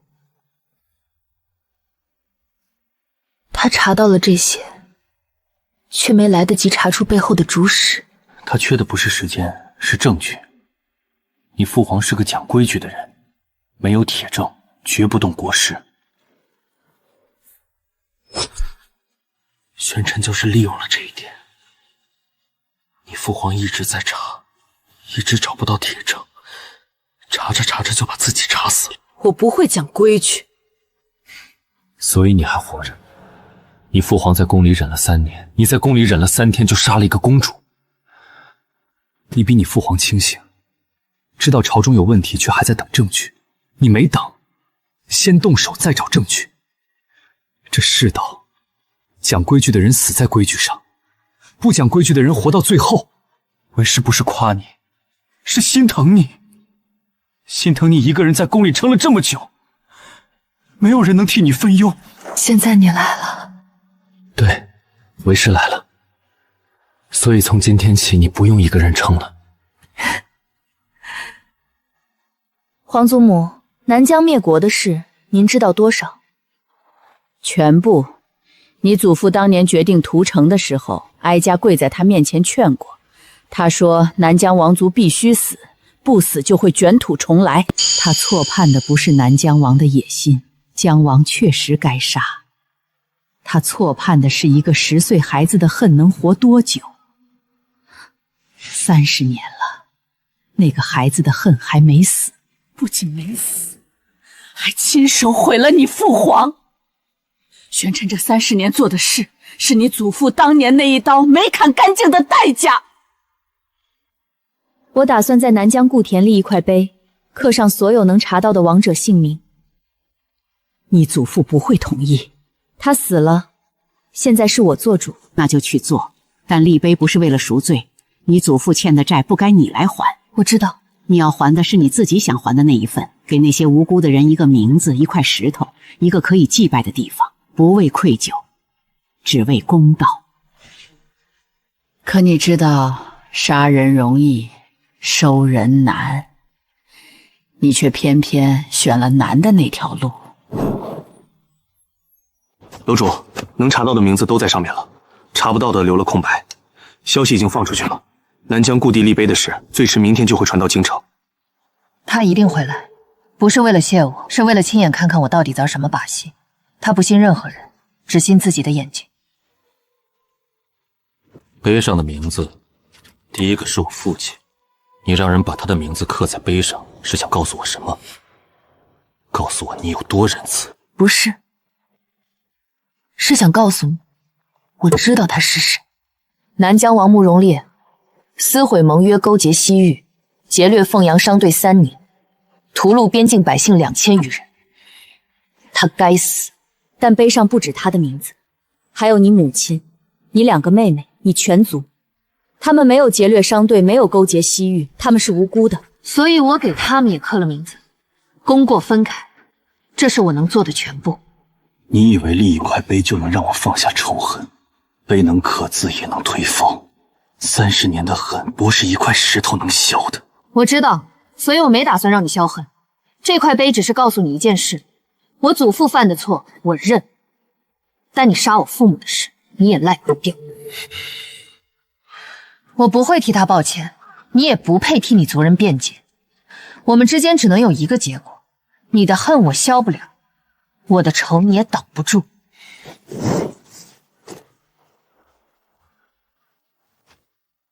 楼主，他走的时候没有回头。他不需要回头，他来这里只是想确认一件事，是不是真的会替他族人立碑。现在他确认了，接下来他不会藏了，他会把所有底牌都亮出来。因为他发现我不是他想象中的仇人。一个敌人如果和你想象的不一样，比一个你想象不到的敌人更可怕。楼主接下来打算怎么办？等他会来找我，不是在朝堂上，是私下。他有很多话要问我，在碑前没问完的，他会在京城问完。如果他带了刀来呢？那正好，说明他急了。一个急了的人，比一个冷静的人好对付得多。楼主，各地急报，江南盐运使遇刺身亡，凶手刘叔自称南疆移民。蜀中3座军械库同时失火。北境边关传来消息，北蛮3万铁骑突然开始频繁调动。不是巧合，是玄灵不藏了。30年在各地藩王中埋的暗桩全部启动，这是要在除夕之前让我四面楚歌。可惜他漏算了几件事。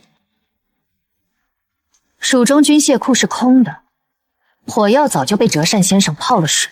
北蛮铁骑在草原上冻了一个冬天，战马都站不稳，拿什么和我打？还有3地藩王同时上书，称身体有恙，不能进京参加除夕宫宴。3地藩王不来正好，朕正愁没理由削藩。江南盐运使那边比较麻烦，盐运使掌管江南赋税，他一死，整个江南的税收都会乱。传令洪霄立刻去江南暂代盐运师一职。风雨楼护法暂代朝廷命官不合规矩，但现在不是讲规矩的时候。谁有异议，让他来跟我当面说。属下明白。还有一件事，之前让查的那个先帝贴身侍卫有消息了。宫变之后，他被赶出宫，后来被国师府收留。果然在玄尘手里，一个伺候了先帝20年的贴身侍卫，现在在天牢里关着的前朝大皇子面前亮出身份。你说凤锦会不会跟他走？楼主担心玄尘用这个侍卫去策反凤锦。不是担心，是他一定会这么做。盯住天牢，任何可疑人等接近凤锦，都立刻拿下，不要打草惊蛇。我要看看玄传这步棋到底怎么走。听说各地都出事了。玄尘启动了所有安装，江南盐运使遇刺，蜀中军机械库被烧，北蛮重新调兵，3个藩王拒绝进京。他想用这些事拖住我，让我在除夕之前分身乏术。他的目的不是拖住你，是拖垮你。你登基才几个月，根基尚浅，如果同时应对6处叛乱，朝中人心就会动摇。人心一动，他的真正杀招才会出现。你现在最缺的不是兵，不是钱，是一个人，一个能替你稳住朝堂的人。您说的是师父？云舒慈是无忧谷谷主，天下医道至圣，在朝野间的声望比你想象的要高。他如果肯站出来替你镇住朝堂，你就能腾出手来对付玄尘。哀家知道你不舍得把他卷进来，但他早就卷进来了。从18年前救你的那一刻起，他就已经在这局棋里。他已经决定要去了，不是去朝堂，是去北境。北蛮军中爆发了瘟疫，他要去治。北境苦寒，他一个人带一支风雨楼精锐，我拦过他，拦不住。他说天底下能解玄尘蛊毒的人只有2个。那就让他去。云舒慈不是需要你保护的人，他能在无忧谷隐世18年，就能在北境活着回来。你要相信他，就像他相信你一样。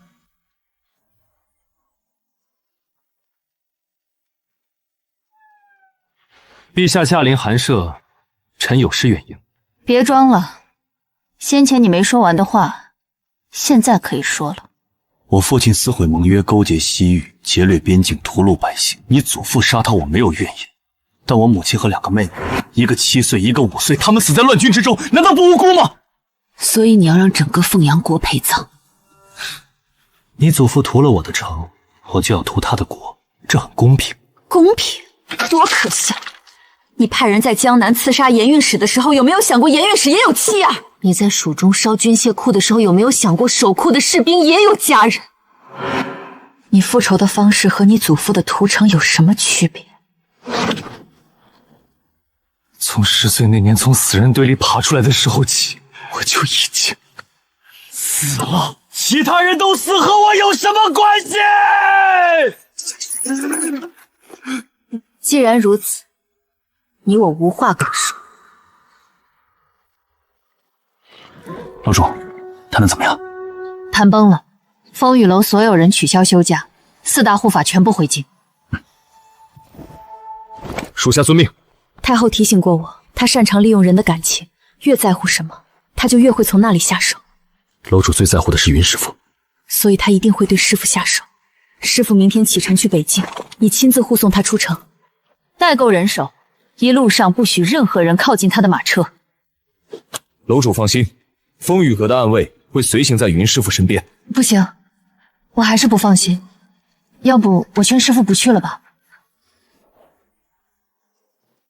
北境的事我听说了，北蛮军中爆发瘟疫，症状是高热不退，浑身溃烂。这不是普通瘟疫，是南疆失传已久的火毒蛊。你一个人去太危险，北蛮军营里全是敌人，你一个大夫进去就是羊入虎口。你呀你，为师可不是手无缚鸡之人的医师。更何况无忧谷谷主的医术在北蛮也是赫赫有名，北蛮大汗也是当年派人来无忧谷求过药的。这次为师亲自上门，他可不敢怠慢。再说，如果真是火毒蛊，北蛮军营里死的人越多，北蛮大汗就越需要大夫。他不但不会杀我，还会保护我。万一他不保护你，那风雨楼的人会保护我。你不是派了一支精锐给我吗？阿慈，你在这里守住京城，为师在北境替你堵住国门。等除夕那晚你坐在龙椅上告诉玄真，等了一辈子的那一天永远不会来了。到了给我写信，每天一封。你说的，少一封我就亲自去北京找你。这件披风你带着，北疆风大。这是你亲手缝的？不是，玉绣坊做的，我挑的料子。那也算你送的，为师收下了。阿慈，为师走之后，京城就只剩你一个人了。莫七和4大护卫都在外面，朝中能信任的人不多。如果轩轩趁虚而入，我不会让他趁虚而入。你安心去北京。为师不担心你的能力，为师担心你会太累。你从入宫那天起就没有歇过，不是在斗皇后，就是在斗玄尘。等这件事结束了，为师带你回无忧谷住一段时间。谷里的桃花快开了，你小时候最喜欢在桃花树下睡觉。那是因为练功太累，不是喜欢睡觉。那就当是回去睡觉，睡到自然醒，没有人上折子，没有人弹劾，没有人下毒放火，只有桃花和桂花糕。你说的，等桃花开了，我回去看。药箱带齐了吗？带齐了，连你送的披风也带了。厚衣服呢？北境比无忧谷冷，3件够穿。阿慈，你还有什么要嘱咐的？活着回来。这是自然，为师还等着带你去无忧谷看桃花。走了。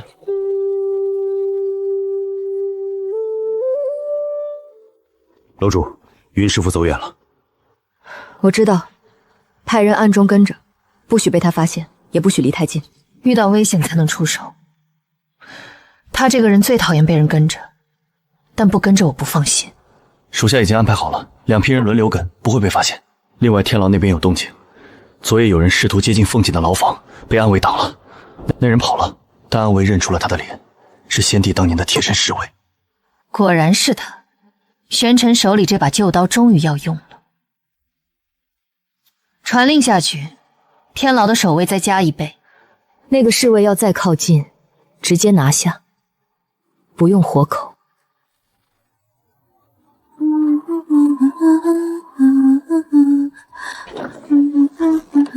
皇后娘娘，不怕不怕，那个坏女人不会来了。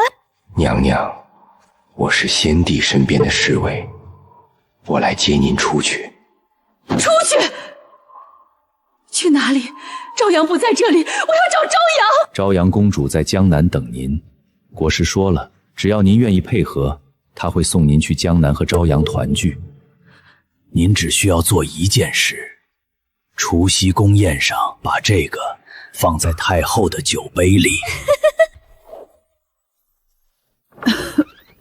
太后该吃药了，老太医亲自熬的，说这药对风寒有奇效。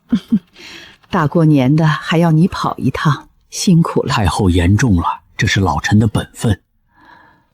这药的味道和之前不太一样。回太后，老臣加了一味新药，是针对风寒的，陛下从无忧谷带回来的方子。什么药？断肠草。断肠草和断魂草只有1字之别，功效天差地别。去告诉陛下，老太医在哀家的药里加了东西。哀家不是大夫，但缠魂液的味道，哀家记了一辈子。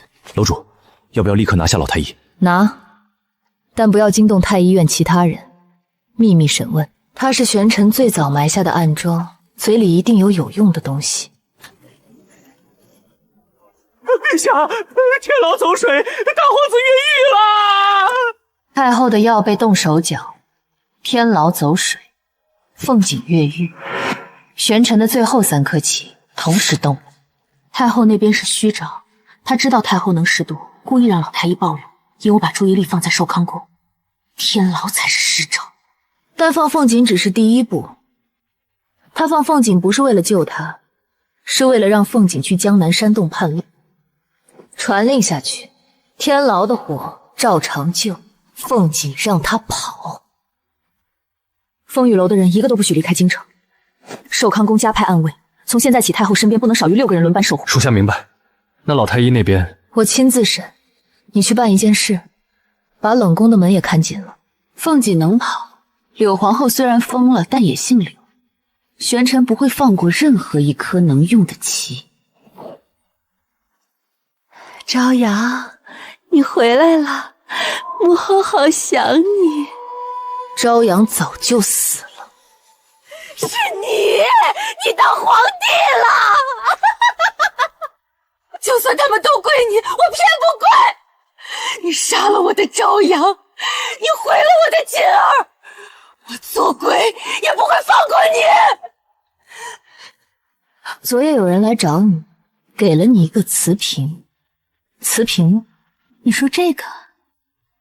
那个人说放在太后的酒杯里就能让朝阳回来，可我知道朝阳不会回来了，所以我把它扔了。你倒是让朕意外。我是疯了，但我不傻。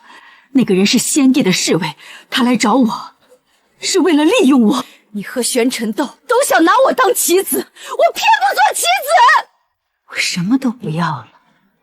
朝阳死了，锦儿跑了，先帝也死了，我一个人在这间冷宫里等死。你赢了，我输了，但你赢不了玄尘。他不是人，他是鬼。当年先帝就是被这个鬼拖进深渊的，你也会。你错了，朕才不是什么良善之人，自然不会和先帝一样等证据。只要朕一声令下，就可以血流成河。你可知凤锦被玄尘的人带走了？什么？他会去江南，玄尘会利用他煽动叛乱，事成之后他不会留凤锦活口。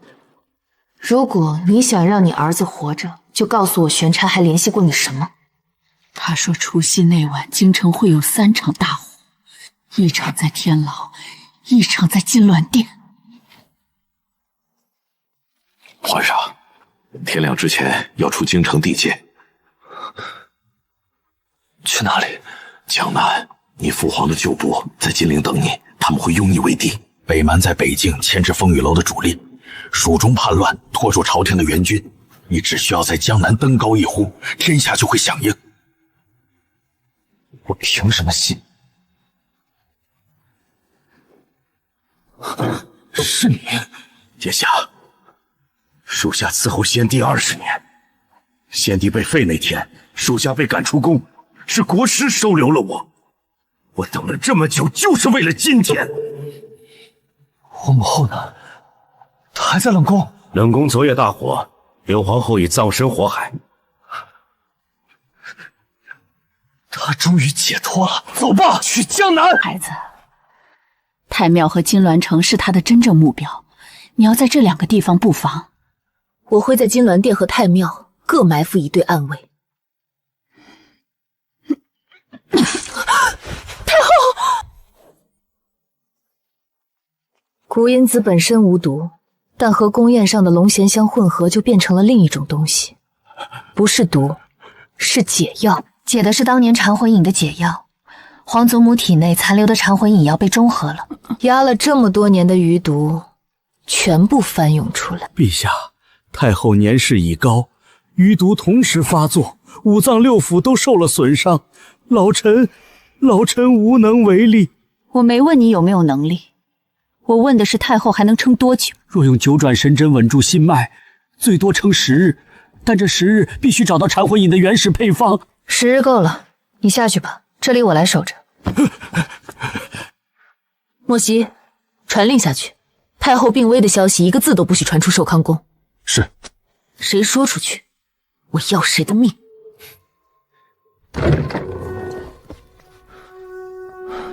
半夜召我入宫，出什么事了？我从北境回来，还想好好休个假。太后昏迷了，太医说最多撑10日。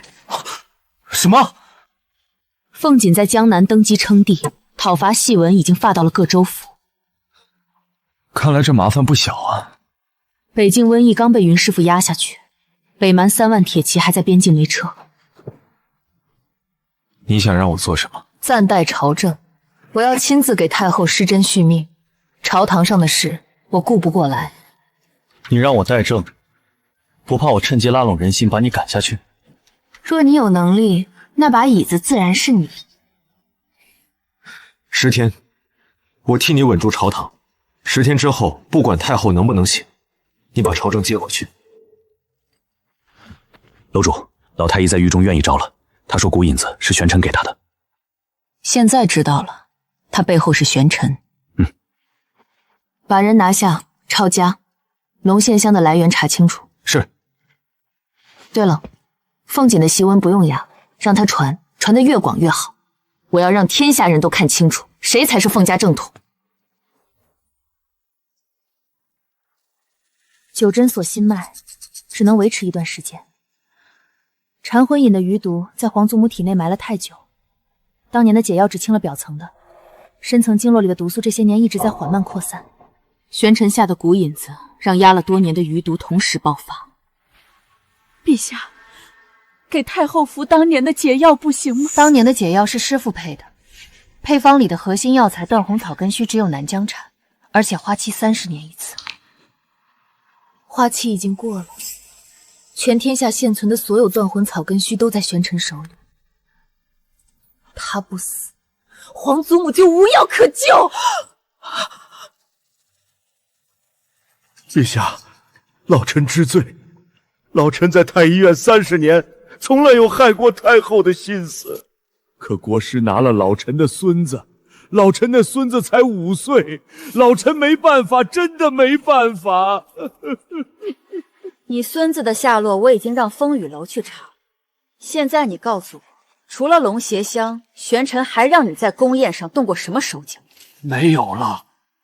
他只让我在太后的药里放蛊引子，说其他的事不用我管。但有一次他无意中提过一句，他说宫宴上有3样东西不能碰：熏香、坐垫、酒杯。熏香是龙涎香，太后闻了蛊引子就会发作。坐垫里他说藏了东西，但没说是什么。酒杯是给陛下您准备的。酒杯里有什么？不是毒。他说陛下是无忧谷传人，下毒是班门弄斧。他说那东西比毒管用，但没告诉我是什么。你提供的东西够多了，莫七，把他转移到风雨楼关押，别让玄尘的人灭口。孙子的事继续查，找到了带来见他，没找到之前别让他死。是。楼主，坐垫和酒杯都换过，宫宴上所有能接触到的物品全部检查了3遍，没有发现任何异常。玄尘说的比毒更管用的东西，不是藏在物品里，是藏在人心里。毒能查，人心查不了。你回想一下，宫宴上他对我做过什么？他说过什么？他什么也没做，只是敬酒，说话滴水不漏。对，他什么都没做，这才是最可怕的地方。他让我把所有注意力都放在防毒、防爆、防4个人，然后在我防得滴水不漏的时候，从我最想不到的角度给我一刀。这一刀不是冲我来的，是冲我在乎的人来的。太后已经倒了，下一个会是谁？师傅在北京还安全吗？顾长亭在北京，云师傅的马车有风雨楼精锐护送，应该不会有问题。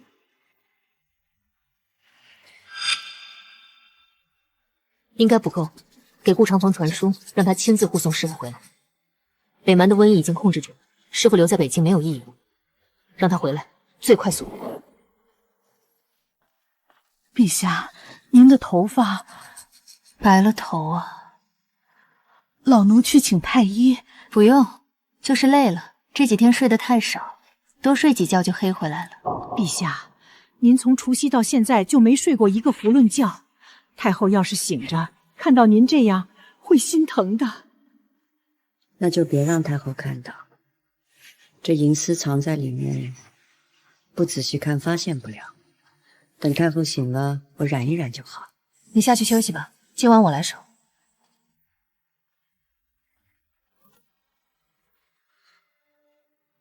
云师傅，京城急报，太后昏迷，陛下他不太好。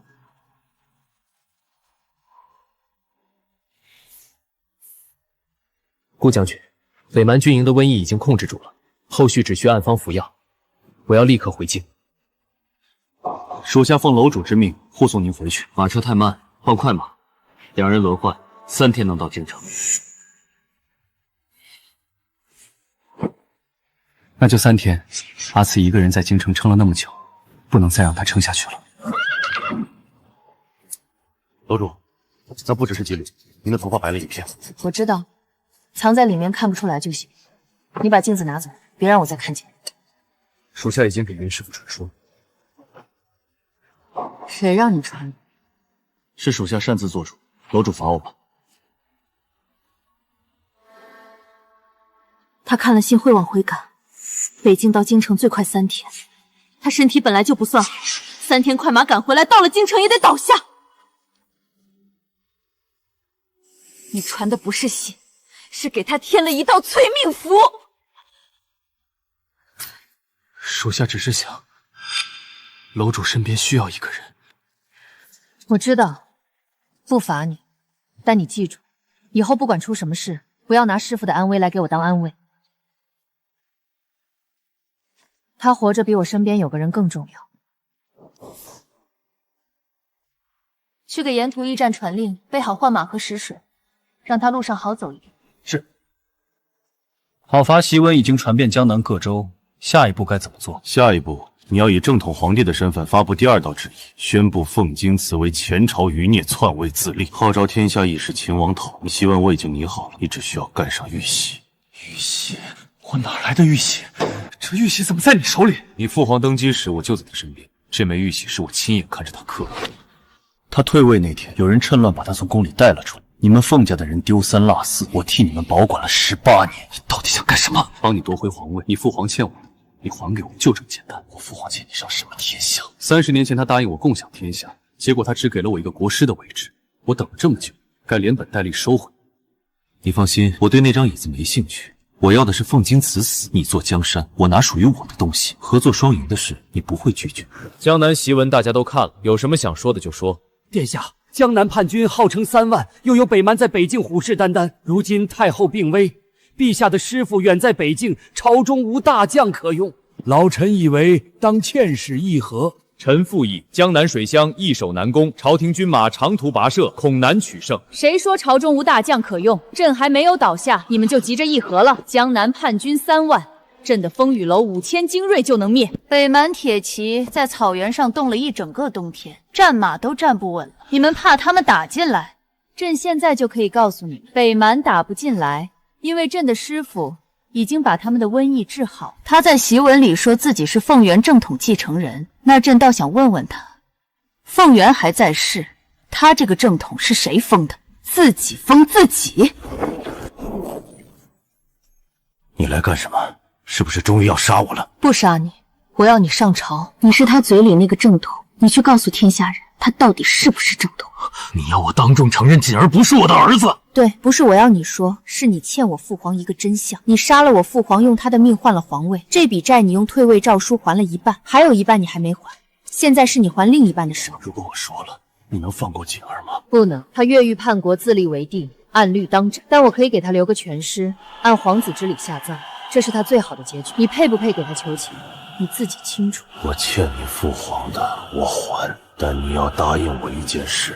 不要让玄琛活着。我这一辈子被他当刀使了18年，最后这几年在寝宫里，我想明白了一件事，他是要把凤家的人一个不剩的毁掉。锦儿到现在还以为玄真在帮他，和当年的我一模一样。诸位爱卿都认识这位是谁吧？江南那边不是传窃闻说凤锦是先帝正统吗？来，让这个正统的爹亲口告诉你们，谁是正统。朕，我已退位多年，本不想再过问朝政。此事我退位之后才查清，一直不曾公开。今日当着满朝文武的面，我亲口说一句，凤锦不是凤家血脉。先帝，这可是皇家血脉，您可有证据？我就是证据。这一辈子做了很多错事，最大的错事就是杀了自己的亲哥哥。我欠先帝一条命，这辈子还不清了。但至少这一件事，我说的是真的。我父皇说我不是他亲生的，他在金銮殿上当着满朝文武的面说的。我的讨伐戏班成了天下最大的笑话。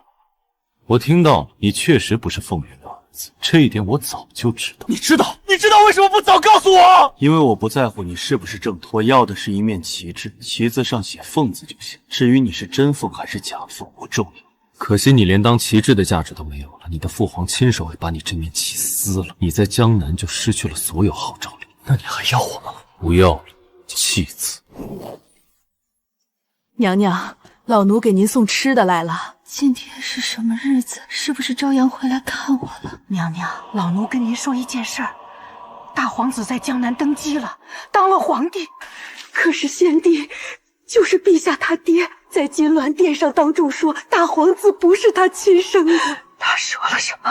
大皇子是您和外脉私通所生，不是凤家血脉，全天下都知道了。他连这个都说，我给他当了这么多年皇后，他到最后把我最后一点脸面也撕了。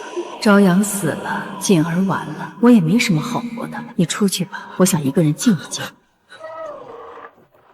发现的时候已经断气了。按皇后之礼下葬，跟她丈夫一样的时候，她恨了我一辈子，到头来发现最恨她的人不是我，是她自己的丈夫。她给我下毒的时候，应该没想到，最后给她致命一刀的人是凤元，这就是报应。冷宫的宫令说，他临死前抱着枕头叫的是朝阳的名字，不是凤锦，也不是凤元。他这辈子最爱的是那个从民间抱来的女儿。也许他从一开始就不该进宫，把他和朝阳葬在一起，让他们母女团聚。是。殿下不好了，士兵们听说您不是先帝亲生，军心彻底散了。半个时辰内跑了1000多人，剩下的也在收拾东西准备跑。让他们跑，都是墙头草，留不住的。玄琛呢？国师昨夜就离开了，去向不明。殿下，要不咱们也走吧，回京城向陛下请罪，或许还能留条命。请罪？他不会杀我，但他会让我在天牢里抄一辈子罪己诏。我不想抄了，你出去吧，我想一个人待会儿。父皇，你为什么要这样对母后？你要是还在多好。楼主，江南急报，玄琛昨夜离开凤锦大营，去向不明。凤锦的叛军已经散了，剩下不到2000残兵。另外，探子发现玄琛在江南各地集结了一支蛊毒大军，人数约有5000，全部是被蛊毒控制的死士，不知痛痒，不惧死亡。 5000蛊毒死士，这才是他真正的底牌，不是火药，不是毒烟，不是藩王叛乱。他花了30年时间在江南民间养的这些蛊人，就为了今天。凤锦只是个幌子，用来拖住我们3个月的幌子。他在江南登基，吸引所有人的注意力，暗地里把这些古人集结成军。铁山已率风雨楼主力南下，预计3日后与玄尘的蛊毒大军遭遇。让铁山不要正面交锋。蛊毒死士不怕刀剑，但有一个弱点，没有自主意识，只能执行预设的指令。玄尘肯定给他们下了统一指令，只要打乱指令体系，5000死士就会原地待命，甚至自相残杀。传令铁山用火攻分割蛊毒大军的阵型，切断玄尘和死士之间的传令通道。属下明白。还有一件事，云师傅的马车已经过了徐州，最快后天就能到京城。到了，让他直接去太医院，太后的药不能等。铁山统领，死士阵型太密，火攻烧不进去，烧不进去就冲进去。你们带火油从2翼突进，我带人从正面吸引他们的注意力。记住，烧他们的传令旗，每一丈令旗对应1队死士，祈祷了那队死士就会原地不动。可是统领，正面冲锋太危险了，风雨楼的人不怕死，去传令。告诉楼主，风雨楼的人不怕死。还有，这批死士的蛊毒有规律可言，每隔1个时辰发作1次，发作时需要虚实解药，抓住这个空档就能全歼。走！铁山统领战死，他临终前让我把这封信带回京城，信上是他总结的蛊毒死士弱点。铁山的后事按风雨楼最高规格办，他的骨灰送回风雨楼总舵，立碑刻名，世代供奉。是。传令各军按铁山的战术打，火攻分割，掐准1个时辰的时间差。我只有一个问题：断魂草根须之外，玄尘在禅魂饮里还加了什么？我不知道，果叔从来没有告诉过我配方。你孙子我已经让人救出来了，在风雨楼好吃好喝的养着，你现在可以选择了。我说，禅魂饮的核心配方是断魂草根须，但国师在里面加了一味南疆特有的黑曼陀罗。国师在南疆故地有一个花房，里面种了黑曼陀罗和断红草各3亩，他用冰封法保存花期，可以全年供应。花房在什么位置？南疆王族墓地地下。黑曼陀罗的麻醉成分被断魂草放大了10倍，所以太后才会昏迷不醒。破解的办法不是解掉断魂草，是解掉黑曼陀罗。用紫贝天葵的根茎配无忧谷的九转丹，可以中和黑曼陀罗。黑曼陀罗在中和之后会产生一种新的毒素，需要用另外一味药来解。南疆的解药要用南疆的药，断魂草的根须虽然没有了，但断魂草的叶子可以替代。用1半的剂量配九转丹一起煎，应该能行。你再等一等，为师马上就找到办法了。为太后喝下，这副药里用了断魂草的叶子替代根须，药效会慢一些，但能解黑曼陀罗的毒性。服药后半个时辰内，如果太后能睁开眼睛，就说明解药有效。师傅，太后她……孩子，你头发怎么了？没什么，染的。新来的染发师傅手艺不好。别骗哀家，哀家虽然刚醒，但眼睛不瞎，那不是染的，是真的白了。你在哀家昏迷的这段时间经历了什么？没什么大不了的，您先养病，等你好了我再慢慢说。不，现在就说，哀家要听你说实话。你这白头发是怎么来的？熬夜熬的，这几天事多，没怎么睡。什么事？凤锦在江南登基，我让凤环去朝堂上当众承认她不是亲生的。柳王后在冷宫自缢了，临死前还抱着朝阳的枕头。铁山在江南战死了，他临死前写了封信，说风雨楼的人不怕死。孩子，答应哀家一件事，您说，不要变成像你祖父那样的人。你祖父当年杀的人比你多得多，他从来不觉得有什么，但是哀家不希望你变得像他一样。我答应你。小金瓷，你应该叫醒我，太后的药需要每隔3个时辰服用。还早，你再睡一会儿。你一个人扛了这么多天，为师在北京什么忙都帮不上。你救了太后的命，怎么叫帮不上忙？你看看，你这白头发和我这个老人家一样了。日后所有军报让莫西先看一遍，挑重要的给你，奏折让凤玉继续批。你每天睡满3个时辰。师傅，我也懂医术，自然了解我的身体，没有商量的余地。为师的话你该听。是。风雨楼铁山统领在江南战场上阵亡，他临死前斩断了玄尘9面传令旗，写下了谷底死士的弱点。他的战术歼灭了玄尘5000蛊毒大军中的3000余人，剩下的2000残兵退守南疆故地。铁山是风雨楼的人，按规矩应该葬在风雨楼总舵，但今天朕把他的骨灰带到朝堂上，是想让诸位都看看什么叫不招降不降，什么叫一个不留。传朕旨意：第一，铁山追封忠烈侯，立碑建祠，世代供奉；第二，风雨楼所有参与江南战役的暗卫，每人赏金100两，战死者家属终生供养；第三，从今日起全军备战，玄尘退守南疆故地，想在他族人被屠的地方跟我做个了断，那我就去那里找他，我凤京师亲自送他上路。传令各军，全力围剿。这一次不招降不受降，一个不留。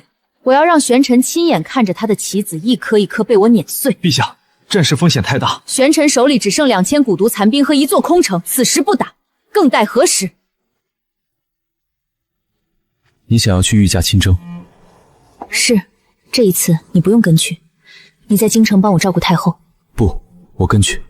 师父，你刚研制出解药，身体还没恢复。我不是去打仗的，你放心。可是战场实在是太危险了。就是因为危险，所以我必须陪在你身边。若是你受伤了，身边好歹能有个救你的人。我会有随行的太医。那些庸医也配和为师相提并论？师父，你明知道我不是这个意思。小京瓷，这次你必须听我的。好好好，都听师父的。朕要御驾亲征。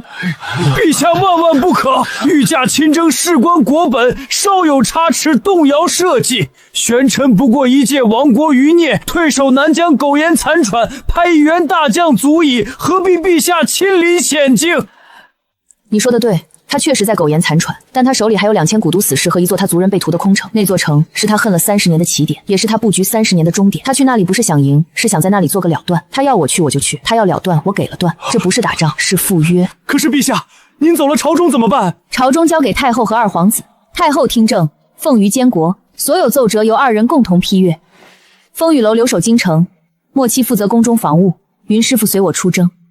哀家年纪大了，本该劝你别去，但哀家知道拦不住你。你和你祖父一样倔，但你比他有分寸。去吧，把这件事了结了，然后回来好好当你的皇帝。哀家还等着看你把凤阳国治理成什么样。孙儿领命。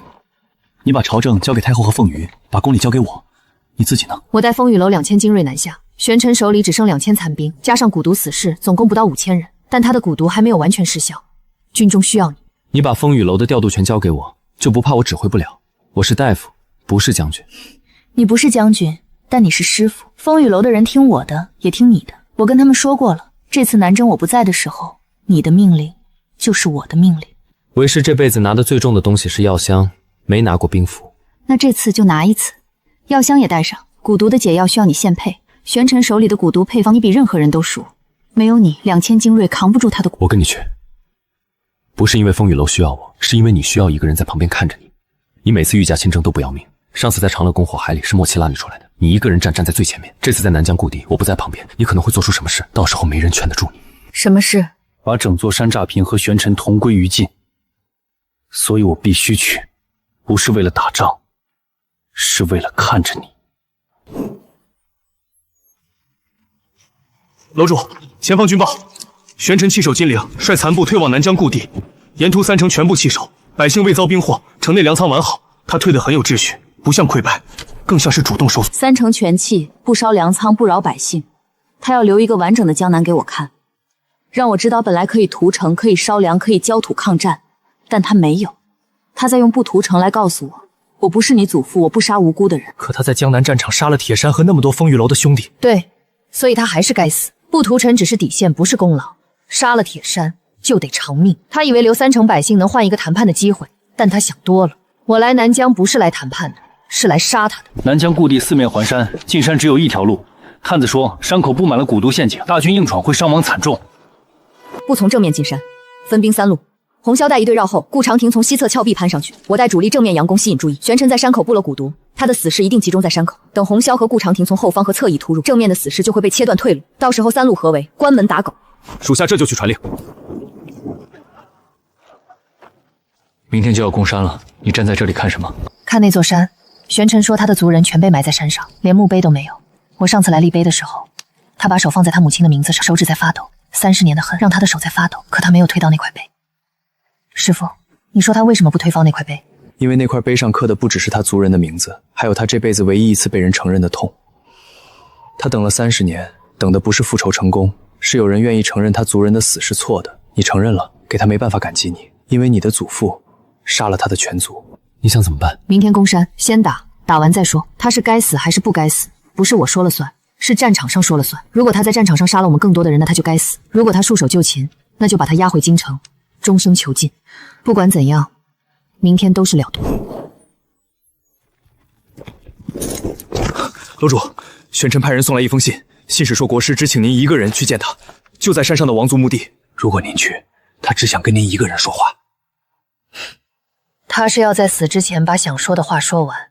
楼主，万一他临时变卦呢？你带暗卫守在半山腰，如果听到爆炸声，不用等我的命令，立刻带所有人撤出山口。为师跟你上去。好。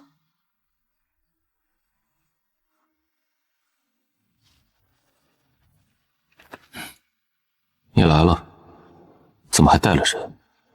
朕是觉得你应该见见他，他是朕的师傅，也是当年差点收到先帝那封信的人。云舒祠无忧谷谷主久仰，当年先帝给你写信的时候，他的人刚出京我就知道了。如果那封信送到无忧谷，你先一步进京，宫变也许就不会发生。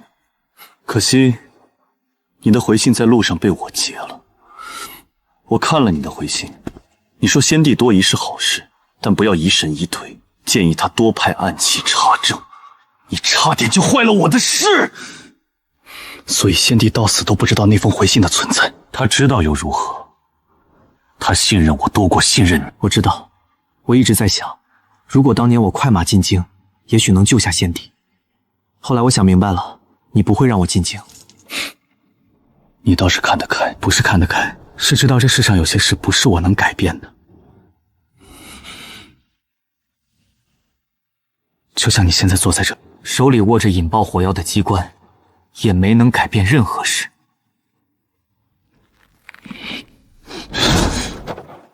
我没改变任何事，我杀了凤金祠的父母，我让凤元兄弟相残，我把富阳国搅得天翻地覆。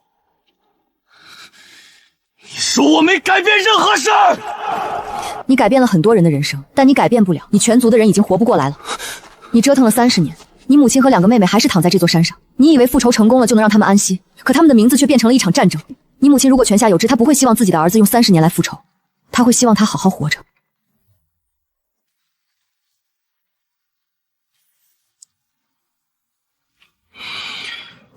这就是我全族人的墓，1327人，全在这座山上。他们被屠之后，连墓碑都没有。你祖父下令把尸体全扔进山沟。我用了3年时间，一个一个的找，一个一个的埋。那年我10岁，我父亲在城破之前把这块玉塞进我手心，说活着替我们报仇，把我推进死人堆里。我藏在里面3个时辰不敢动，血从上面渗下来，滴在我脸上。我睁着眼睛一动不动。等我爬出来的时候，整座城已经烧成白地了。你祖父不配被称为明君，他口口声声说仁德服人，实际上杀人不眨眼。你说完了？说完了。你母亲叫慕容兰，你大妹妹叫慕容霜，你小妹妹叫慕容雪。上次立碑的时候，这些名字都刻在碑上了。南疆旧党虽然被烧了，但当年负责清点王族尸首的是一个老仵作，他偷偷记了一份名录，藏在自家祖坟里。风雨楼花了3个月找到他。慕容兰、慕容霜、慕容雪，我这么多年一直以为他们死后连名字都没留下，我以为我连记住他们名字的资格都没有。你以为复仇是唯一记住他们的方式，但不是。你母亲和妹妹不需要你替他们报仇。那你来这里是为什么？我来这里，就是为了在你族人墓前给你一个交代，替我祖父向这座山上的冤魂赔罪。他杀人屠城不立墓碑，这是他欠你们的。替我父皇母后赔罪。他们虽然没有参与屠城，但他们是凤家的人，凤家欠你们的，他们也有一份。我来这里是为了了断，不是为了道歉。你杀了我父母，这笔账我也要算。今天在这里，在你族人面前，我们做个了断。怎么个了断法？跟我回京城，我留你一命，让你活着看凤阳国在你族人的故土上重新立碑修墓，或者你按下机关，我们3个一起死在这座山上。2条路，你选。你说了这么多，无非是想让我放下恨。可我告诉你，30年的恨不是立一块碑刻几个名字就能消的。你说的对，我母亲和妹妹的名字刻在碑上，我很感激，但这不代表我原谅你祖父。我从来没说过要你原谅。然后让我放下恨，跟你回京城，在天牢里度过余生。对，因为你活着比死了更有用。你说的对，我确实犹豫了。我准备了30年的复仇，最后在这个跪在我族人坟前的女人面前犹豫。因为你是第一个跪在这里的凤家人，我恨你恨得越深，就越发现你我和我以为的仇是不一样的相仿。你是从地狱里爬回来的恶鬼，我也是。两个恶鬼在这里对峙，结局只能是地下地狱。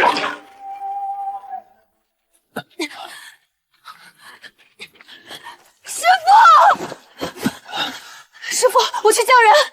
莫慈他们在山腰，他们上来就把石头挪开。这次爆炸山体已经松动，再上来人只会多死人。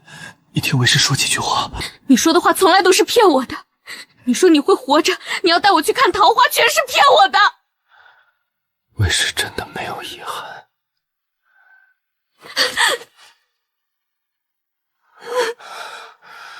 那你别死好不好，师傅，我不能没有你。你把银针取出来，再试试九针锁心脉。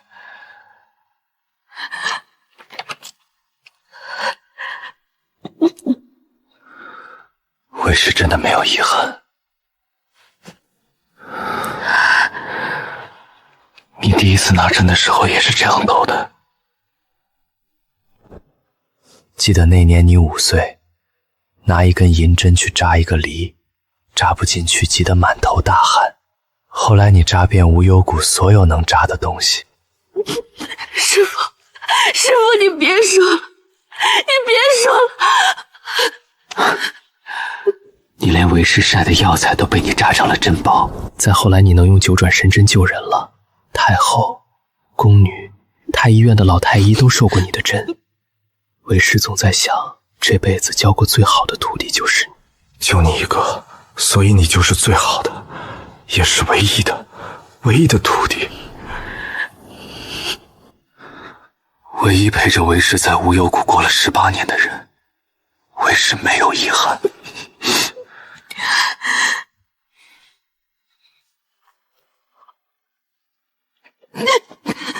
师傅，云舒慈，骗子，我不原谅你，你听见没有？我不原谅你！你不要留我一个人，我害怕。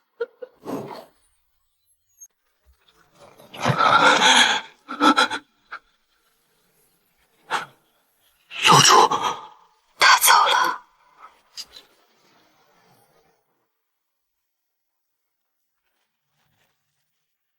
把师傅的遗体来下山，用我的披风裹着，不要让它沾了尘土，他爱干净。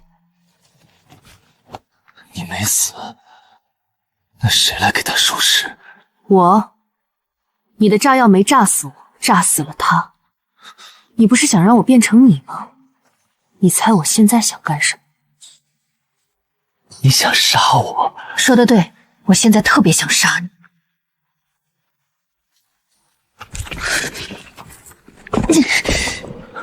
你干什么？你应该杀了我，替你师父报仇。他是我炸死的，那颗石头是我引爆的。你不是有仇必报吗？你不是杀人不眨眼吗？你在宫宴上杀朝阳的时候没犹豫，在朝堂上杀柳家满门的时候没犹豫，为什么到了我这里你犹豫了？因为你不一样。凤朝阳该死，是因为他3番5次折辱；柳家该灭，是因为他们下毒放火栽赃陷害。你杀了我父母，我恨你，但你母亲和2个妹妹也死在我祖父手里。你族人的名字刻在碑上，你的恨刻在骨头上。我杀你很简单，一根银针就够了。但我杀了你之后呢？你的恨就解了吗？不会，我祖父杀了你全族，你的恨没有解，此恨绵绵无绝期啊！他中毒了，爆炸时吸入了大量硝烟，加上他本身体内就有蛊毒残留。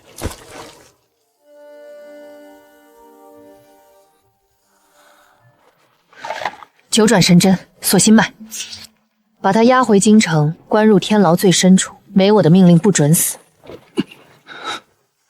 他不是想死吗？我偏不让他死，我要他活着看南疆故地立满墓碑，看他族人的后裔回古土守墓。你说什么？看了30年恨的人，该看看别的东西了。你不杀我，你会后悔的。后悔？我最后悔的事是当年在无忧谷没有多陪他吃几顿饭。压下去。楼主，您一整天没吃东西了，云师傅要是在，肯定第一个不答应。他临行前特意交代过属下一句话，说您忙起来就不记得吃饭，让我每天按3顿饭盯着您。他还交代了什么？还说您睡觉的时候喜欢把被子踢到地上，让守夜的工人多看2次。说您劈折子劈到半夜不肯睡，让我到时候直接把灯吹了。说您鬓边那几缕白头发不是病，是累的，让我别大惊小怪。他把这些事都交代给你，自己却什么也不说。他明明知道山上有火药，还是跟我上去了。他这辈子最怕死，当大夫的人见惯了生死，反而最惜命。可他跟我上去的时候没有犹豫，1秒都没有。云师傅不是怕死，是怕您出事。他这辈子最在乎的不是自己的命，是您的命。我知道，所以我恨他。他把我的命看得比他自己重要，我不需要他这样做。我宁愿他活着，宁愿他在无忧谷继续种他的药材，晒他的医书。他也没看到我当皇帝当的好不好，他什么都没看到就走。楼主，玄尘醒了，问了一句话，他为什么不杀我？还有呢？我说楼主做什么决定从来不需要跟任何人解释，尤其是你。还有呢？他又问，云舒辞走的时候说了什么？我说云师傅说他这辈子没有遗憾。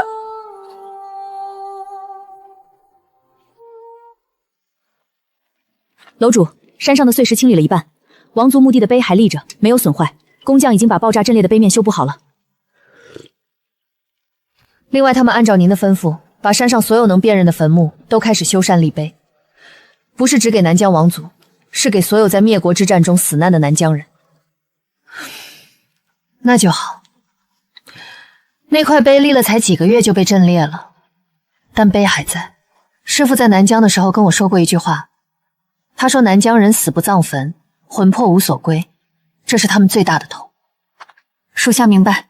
那玄尘押回京城之后怎么处置？他要是这边轻而易举的死了，我怎么能甘心？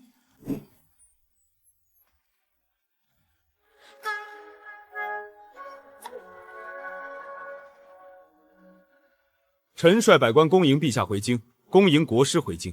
江南叛乱已全部平定，凤锦在逃亡中被擒，押送京城候审。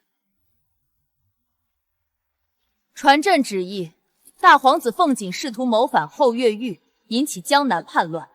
明日午时斩首示众，其余叛军从犯者通通流放。玄玄押入天牢最深处，终身囚禁，任何人不得探视。最后，追封云舒辞为无忧王，以亲王之礼厚葬，建祠立碑，世代供奉。臣遵旨。你师傅的事，哀家很难过。皇祖母，是我让他跟我去南疆的。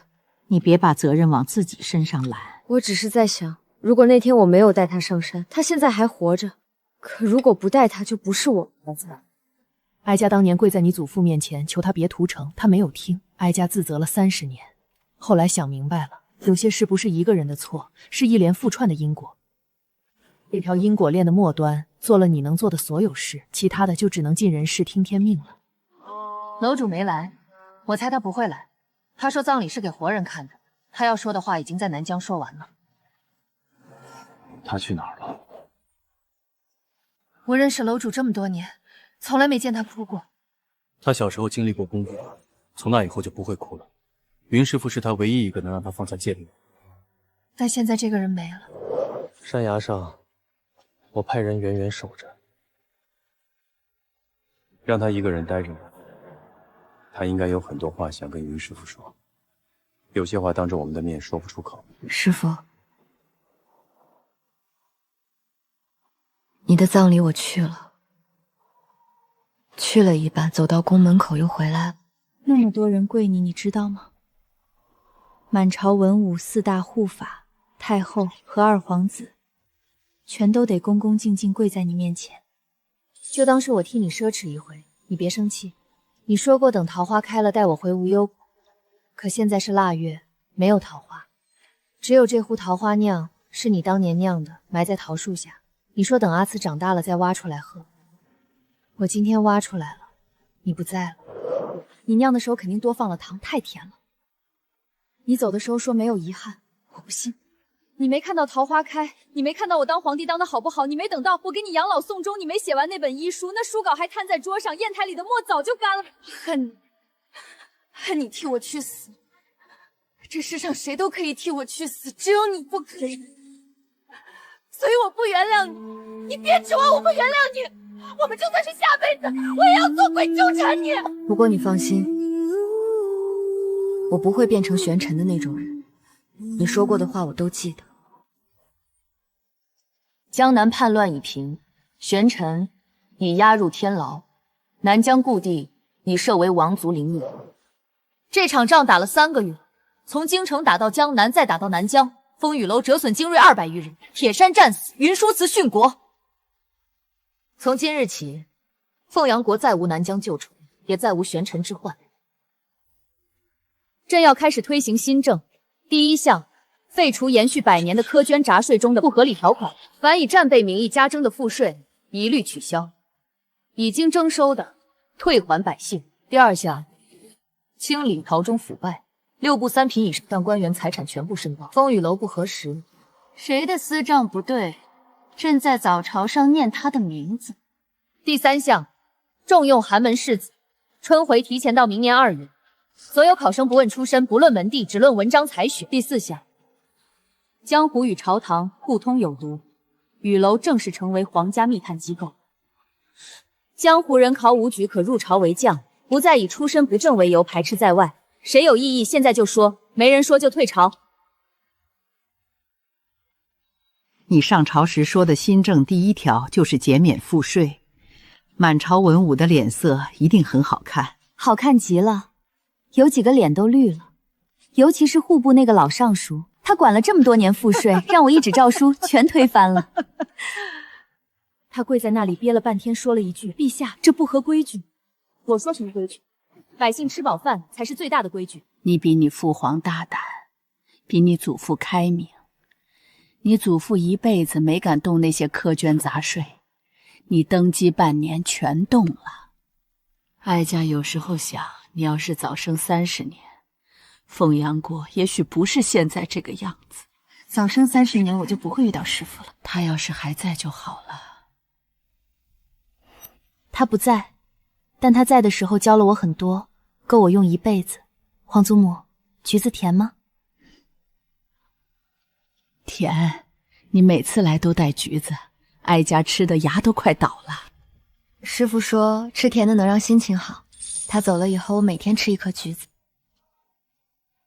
楼主，今天早朝的新政旨意已经传到各州府了。江南百姓在城门口放了一整夜的鞭炮，说减税减得好。师父要是知道，应该也会高兴。云师傅必然为您骄傲。其实我知道师父是怕我被仇恨吞掉，所以他才一直跟着我。楼主，亥时了，该歇歇了。这些折子明天再批也不迟，都是些例行公事。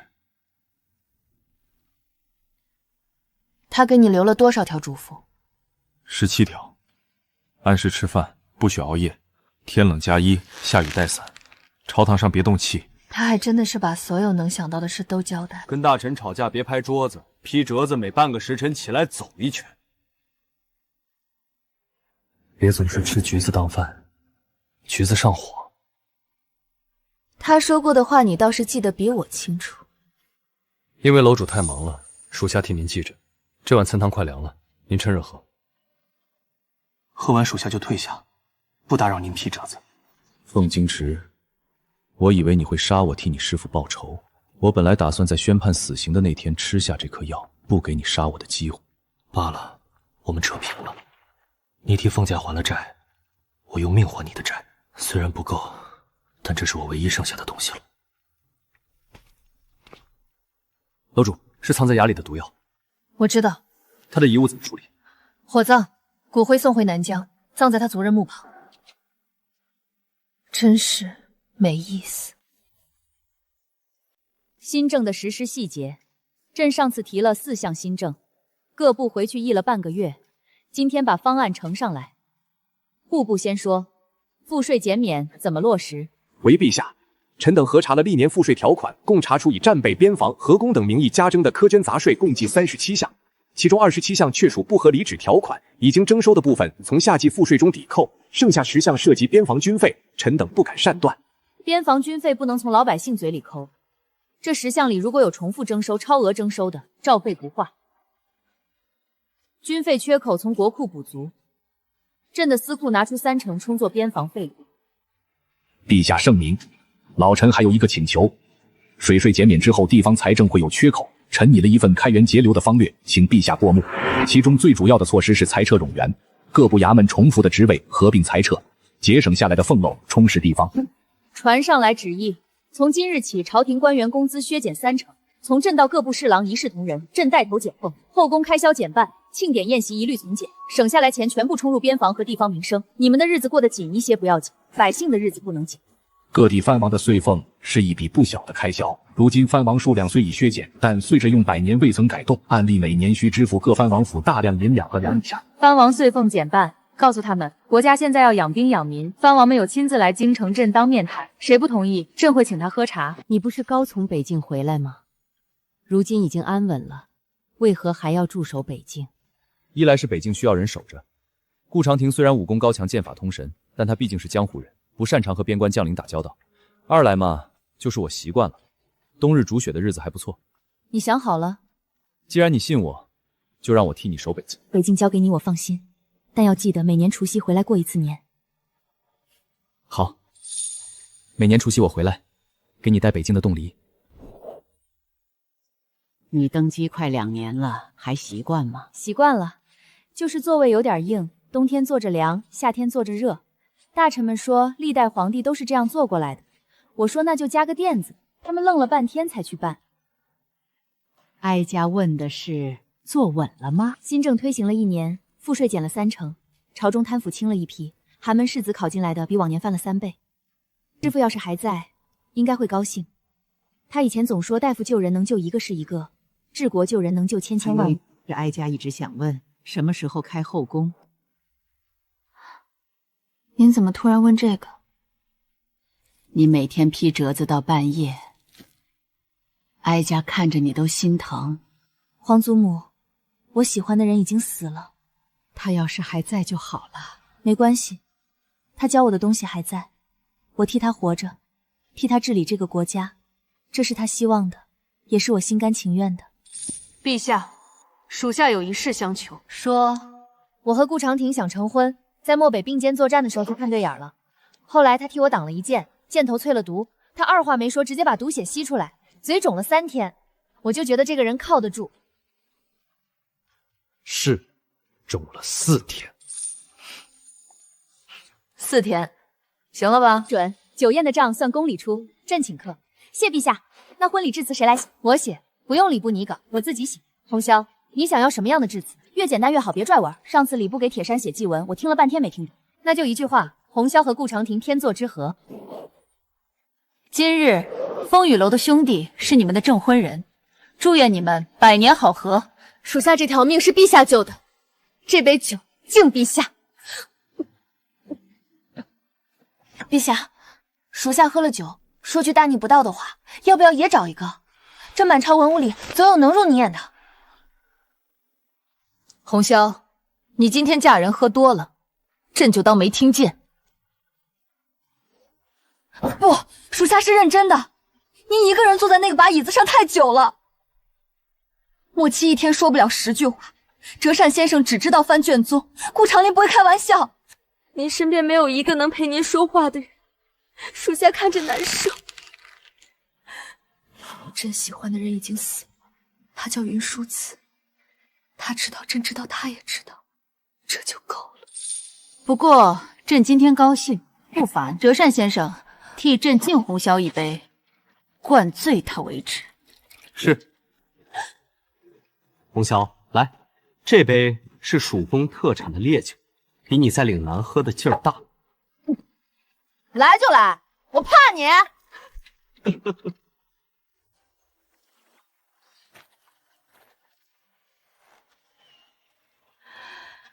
师傅，桃花开了，你答应过带我来看的，我自己来了。我当皇帝当得很顺，新政推行了1年，赋税减了30%，朝中贪官轻了一批，凤瑜去北境替我守边关了。你要是能看到就好了。楼主风大了10年了。师傅，你知道吗？红轩和顾长亭的儿子今年已经7岁了，会舞剑了。昨天还说要拜莫七为师，哼！结果莫七说他不收徒弟。师傅，我终于学会了你教我的最后一件事，怎么跟遗憾和解。楼主，明天早朝议什么？明天的事明天再说。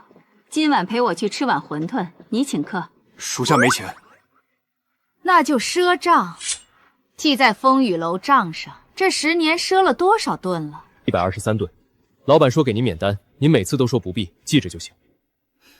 那就继续记着，等下次凤羽回来让他请客。他在北境10年，攒了不少俸禄。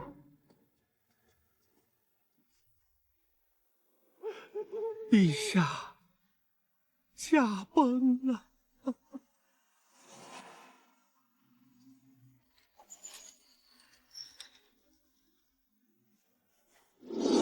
陛下遗旨，传位幼帝，封凤玉殿下为摄政王，即刻飞鸽传书，告知凤玉殿下回宫暂理朝政。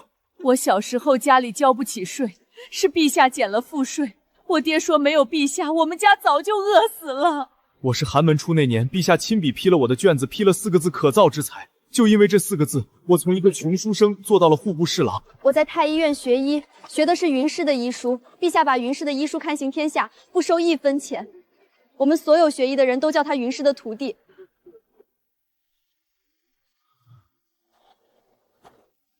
楼主，我把您和云师傅放在一起了，只愿你们来世得偿所愿。